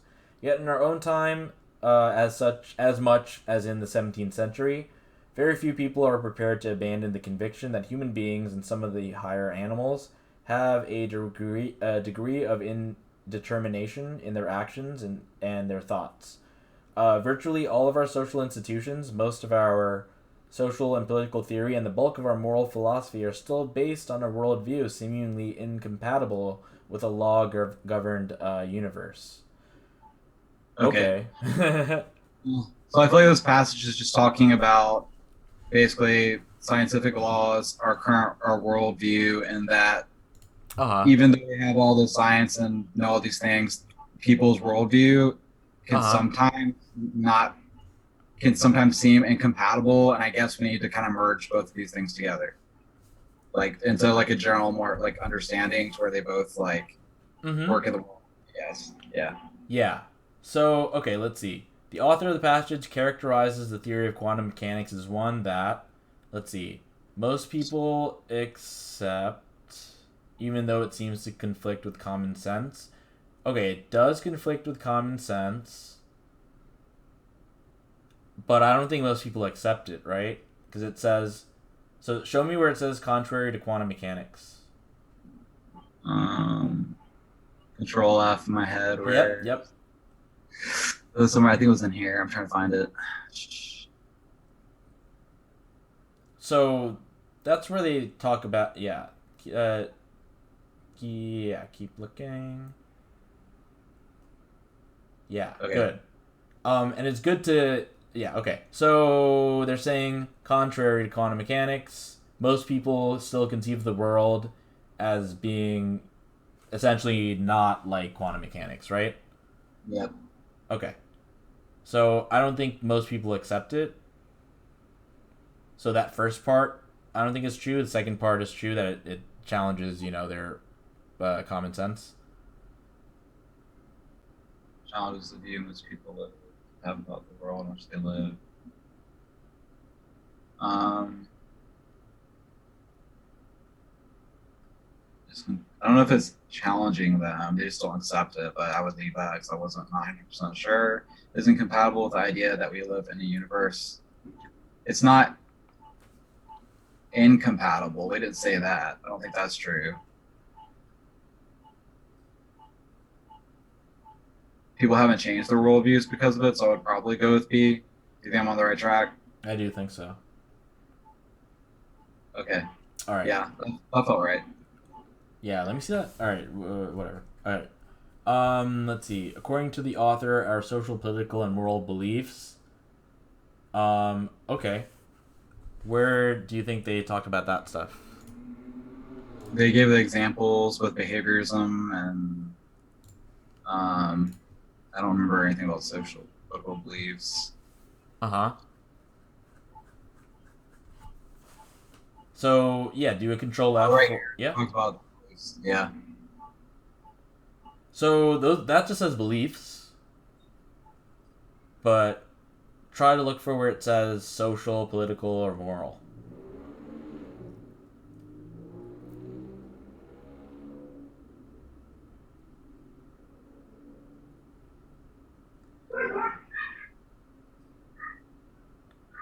That wasn't moral, I don't think. So it seems to comprise everything. So that would lead me to think that it would be towards the end of the passage.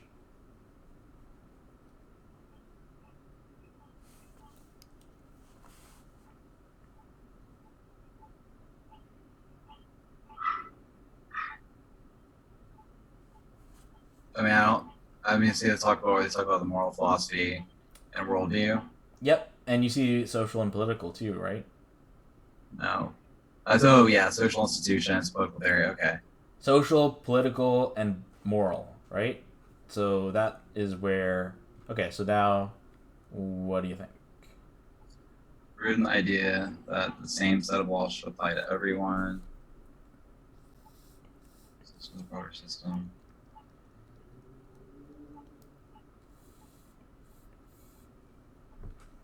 Okay, well, we didn't. That's not true. Grow that 7 stars in our system among educated people like next to. That's not true.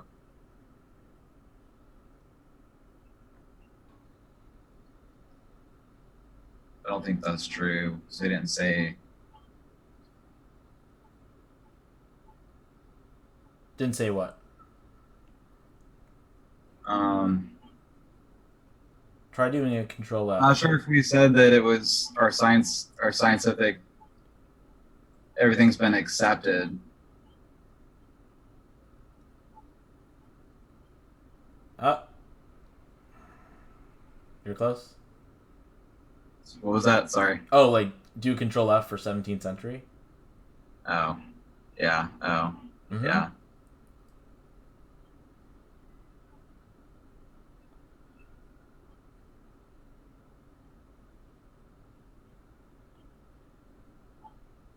Very few people are prepared to abandon the conviction that human beings have a degree of indetermination. I'm not sure how to use that to answer it. Um, All right, try the other choices then. Often coexist with the broader system of cultural attitudes with which they are inconsistent. They're not people. The people aren't willing to abandon like what they believe, even with what we know about like the scientific theories. Uh huh. I don't know what the root in the idea that the same set of laws should apply to everyone. We didn't really talk about that, so I would say no to that. Yeah, I'm not that's sure about this one, so I would probably lean towards B right now, but I don't have it like finalized. But often coexist with the broader system of cultural attitudes. Why don't you look And for cultural attitudes?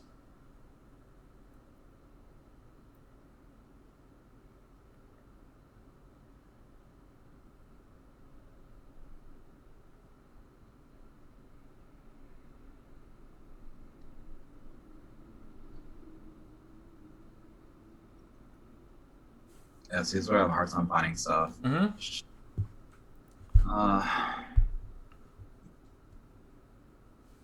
I'm trying to like scan it with my eyes without like reading, Yep. but it's harder for me to do.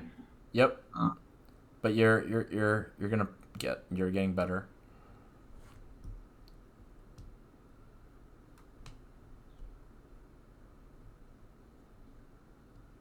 uh, oh, incompatibilities was up here though. Such.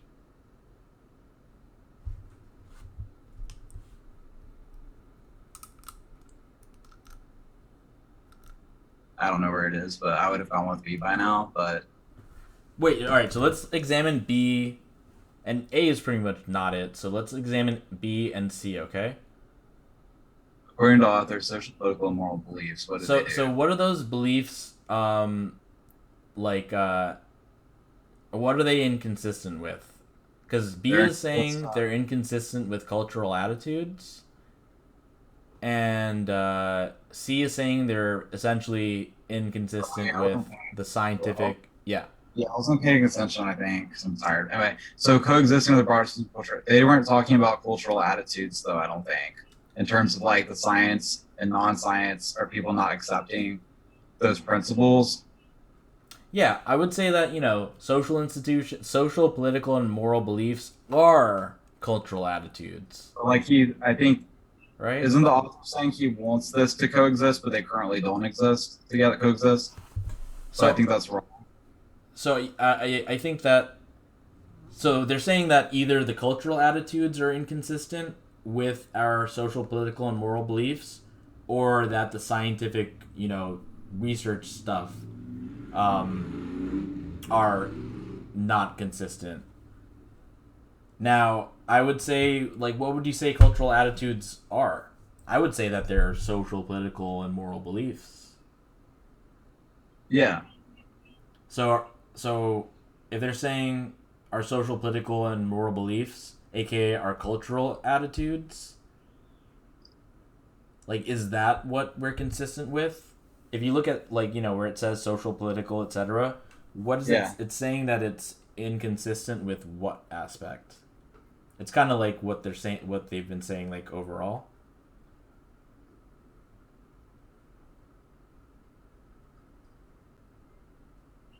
Incompatible with law governing unit. So they're saying that they currently are incompatible based on the way people view things, though, sort of, right? So yeah. So like, what is it that they're incompatible with?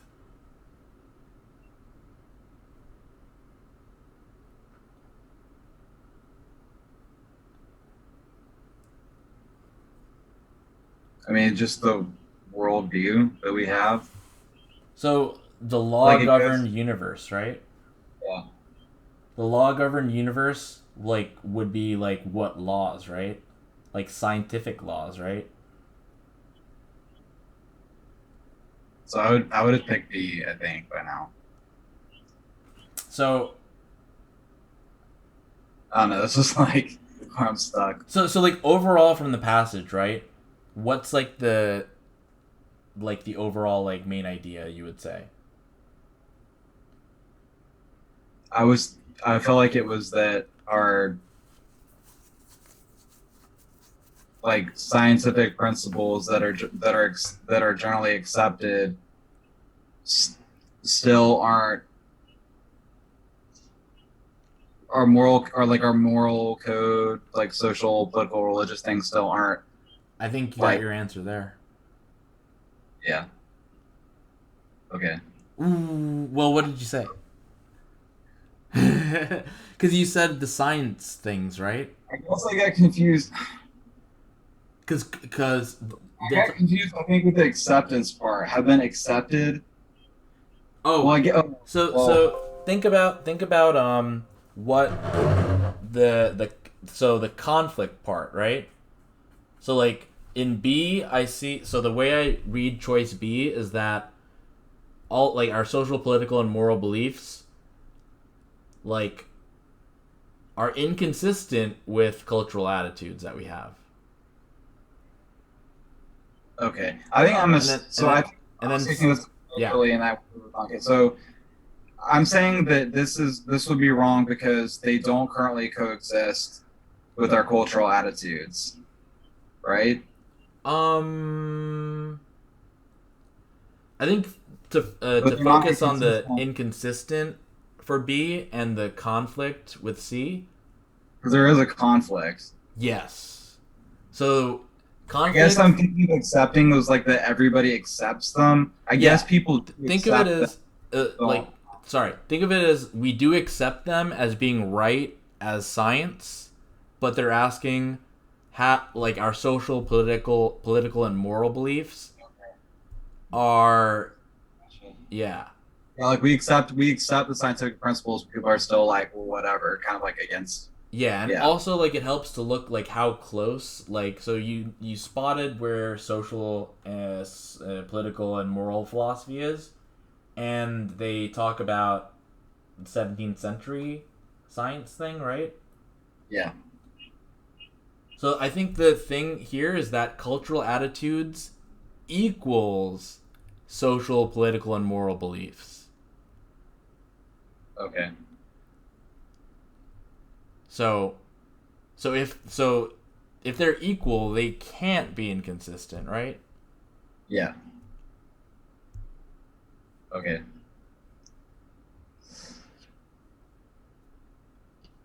The public reception of Einstein's theory of relativity repeated the reception that the author's claims was given to Newton's idea, as well as most people would.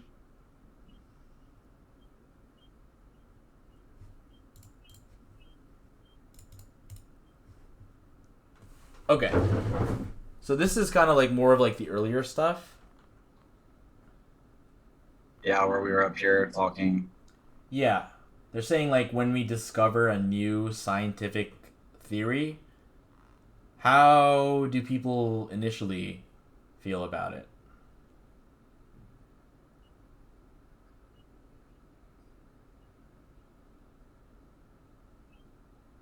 Like initially do they feel like okay with it or are they like against it?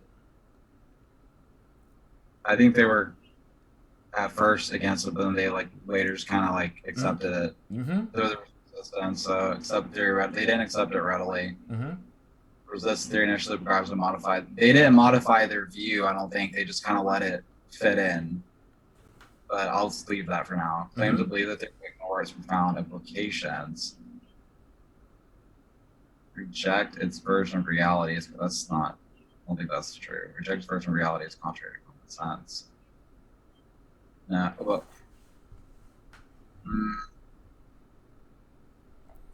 I don't think that's true. Because D is saying they reject it completely, right?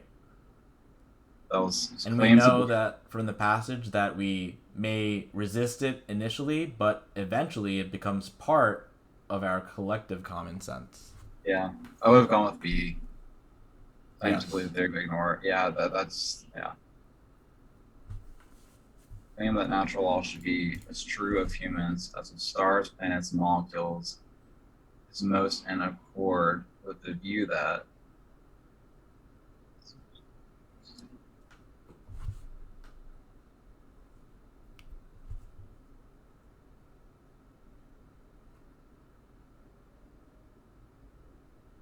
I don't know, this was a weird one. So it's like kind of like an outside the like use this outside the context or whatever.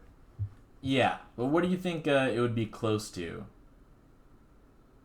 Like, Claim that because they're saying that natural laws should be like natural laws, like basically like physics, like the way the stars and planets and molecules move and stuff and interact. They're saying like the claim is that those natural laws should be as true as the way that humans work. okay. Some said it will take a long time to become all with it. I don't know what that has to do with it. Yeah, I think that's more wrong.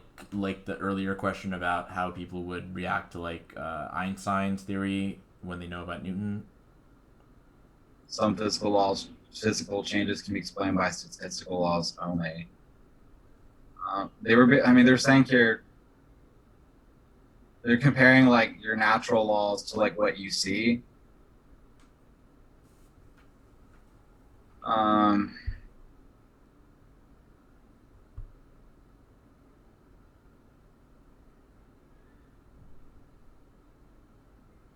think that's wrong. That's kind of like all physical changes are completely determined by natural laws.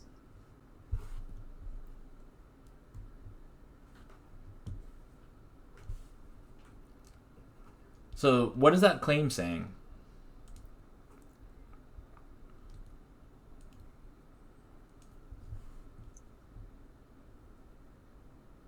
I guess it's saying every physical change is governed by the natural laws, which is like what the scientists like what their perspective would be. Mm-hmm.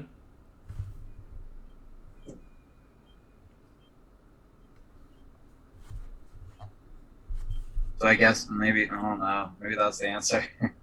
Which one? Yeah, I don't know. In the Ye- 17th century, physical theories were applied.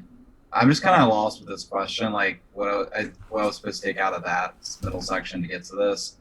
Uh-huh. I don't know what the statistical law has to do with it. They mentioned that towards the end Uh-huh. somewhere. Oh, they mentioned it down here. Uh-huh. Maybe I should be reading this part. Physical sciences have presupposed that all physical changes are subject to invariable natural laws, either Yeah, I was gonna statistical. ask you to do a control F for natural laws.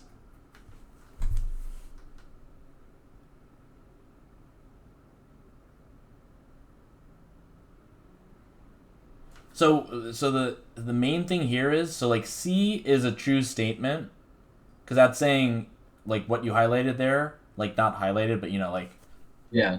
it says ever since the 17th century, people have basically said that all physical changes are subject to invariable natural laws, right? And C says in the 17th century, physical theories were thought to apply to all physical objects. That pretty much is a true statement. However, just because it's true doesn't mean it answers the question. The question is saying the claim that natural laws should be as true of humans as of stars, planets, and molecules, which are physical objects. So So yes, like, look right after what you have highlighted. And I would have oh, also said to control I was F trying to stars, use my planets, and entire molecules. yeah, I was trying to do it without looking back at the Oh passage. yeah, looking back, yeah. I was thinking it was like an outside the context of the passage. Strictly speaking, this claim should be Even if it is, look for where it talks about it in the passage. So like the approach I take towards the other sections is the opposite approach I take towards cars. Cars, I always look at the passage.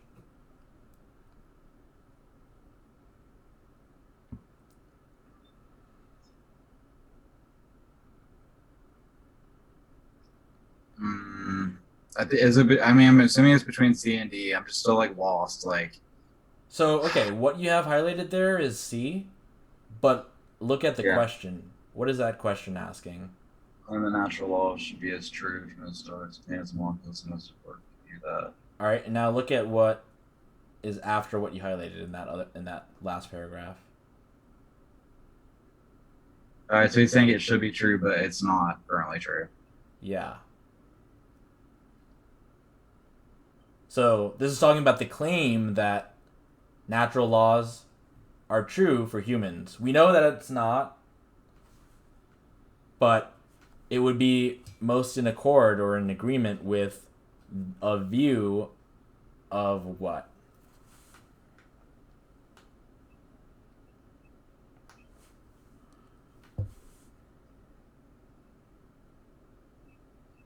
Yeah, I'm having a really hard time. This passage has been rough for me.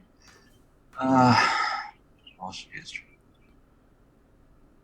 I mean, I feel like I understand what they're saying, but I don't understand the question stem that well, and I don't understand the Yeah, answer that's the that well. thing. So the question stem is saying that the claim, right? Which means that if someone was saying that humans, like natural laws, would explain humans, like that's what that claim is. Like someone who's saying that. So what would he say? Would he say that it like see that physical objects have physical theories? That's just true no matter what, right? But you see how it says that that natural laws should work for humans? Like that's what that claim is. The claim is that natural laws should work for humans. So C is saying that it works for physical objects. D is saying all physical changes. So while C may be a true statement, we have to put ourselves in the mind of this, the mind of someone who would claim that humans obey natural laws, right? So are we saying, is the author trying to say that humans should be obeying the natural laws? Because that's what I'm confused with the question, I think. Like, So the author is saying exactly what you have highlighted, right? It says that ever since the 17th century, right, the sciences, physical sciences have presupposed that all physical changes are subject to natural laws, right? And then afterwards, the author talks that the claim should be as true of humans as it is for stars, planets, and molecules. But the author says yet, which means that the author disagrees with that statement. However, the question is saying the claim. It's not saying what the author believes in.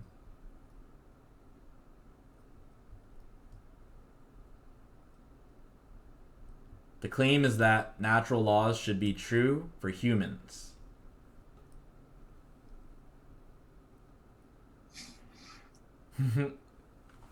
yeah, I hate the philosophy ones. This one, for some reason, like just does not resonate with me very well at all. I think Um, the problem you're having is just with the with understanding what the question is saying.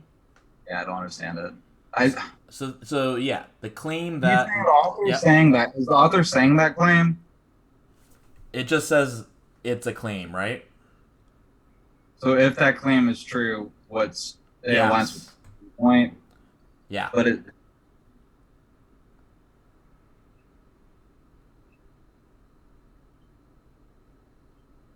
The author, I would say, isn't saying it because it says this claim should be as true of humans, but then the author says in the next sentence, yet. Those contrast words, yet, but, although, mean that the author disagrees with what is said before. So the author isn't agreeing with this. We have to put ourselves into the mind of whoever would make that claim. I feel like I'm leaning towards D because they're saying that Mm-hmm. it should be as true. Like they're saying that. All right, I think it's D because they're saying natural laws should be as true Mm-hmm. of the stars, planets, like the natural laws should be as true as like what you see, but the people don't believe it. So if that claim were true, then we should live in a world where all physical changes are completely determined by Correct. natural law. I think. Yeah. Okay. That was a really hard question for me. I don't know why. Like I think I sort of understood it, but I think I was overthinking it. Yeah. I was Yeah. thinking where like I would be stuck between two questions and like waste a lot of time because I Mm-hmm. didn't understand that part of the passage or I didn't understand the question. Mm-hmm. Which I think I kind of understood it, but it took me a very long time to like Mm-hmm. get to the wording. Yeah, that was rough. Mm-hmm. Other probably mentions that most people talk as if intermental states existed. I don't intermental states. Yep. Uh, So where do they talk about that stuff? Probably Control where there's Control like F all it. the somewhere in here with the psychology stuff. Probably Good. there's Good. Good. Good. it's probably in here somewhere. Oh, here we go. It's probably in here somewhere. Yeah. Yeah. Oh, So that's yep. Yeah. so You see I would inner. probably just, yeah, I'll probably just go back and read the sentence before. I guess it starts here. Contrary to quantum mechanics, most people still conceive of the world as being populated by substantial objects with fixed and precise properties.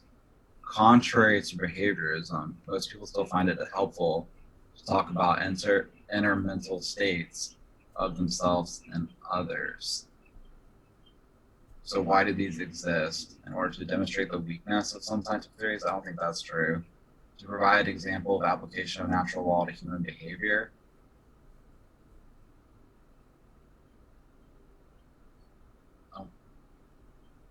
I don't think they said that, but I'll keep it open. To illustrate the persistent beliefs that conflict with scientific theories. Support the claim that behaviorism is a very new research tradition. That's not true. All right, so it's between one of those two.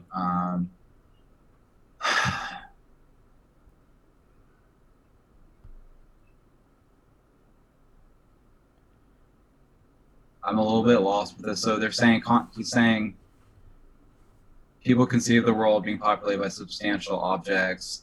Yeah. Don't worry about the quantum part as much. because that kind of.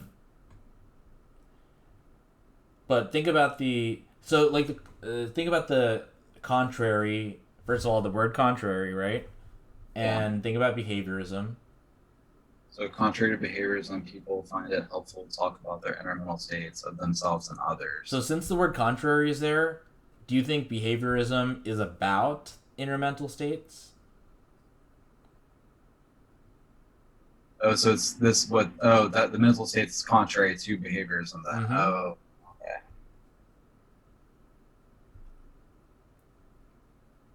I guess I'm leaning towards C because it says B to provide an example of application after all to human behavior. Yeah, very Well, much not so, right?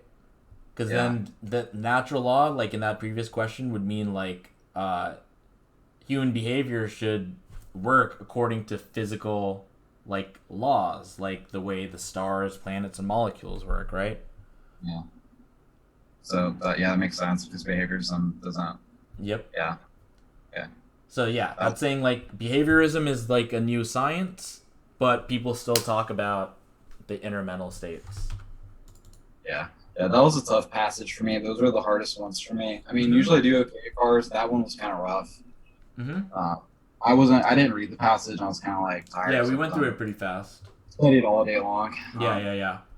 Yeah, I'm a little burnt out. But yeah, that's an example of like, I'll get between two and I'm like, crap. Am I not comprehending it? I don't Mm-hmm. understand the question. I'm like circling back and forth. And I Yeah. started to get like, worked up and anxious. So Yeah, yeah. So yeah, we can just practice on like always refer back to the passage and do the control F thing, get better at that. Um and we'll work together obviously on that. yeah, And we just went through like really fast today and like really understand what the question is asking. for sure. All right. Right? All right. Sounds good. You're all Okay. done. All right. Thanks. All right. All right, take care. Good luck.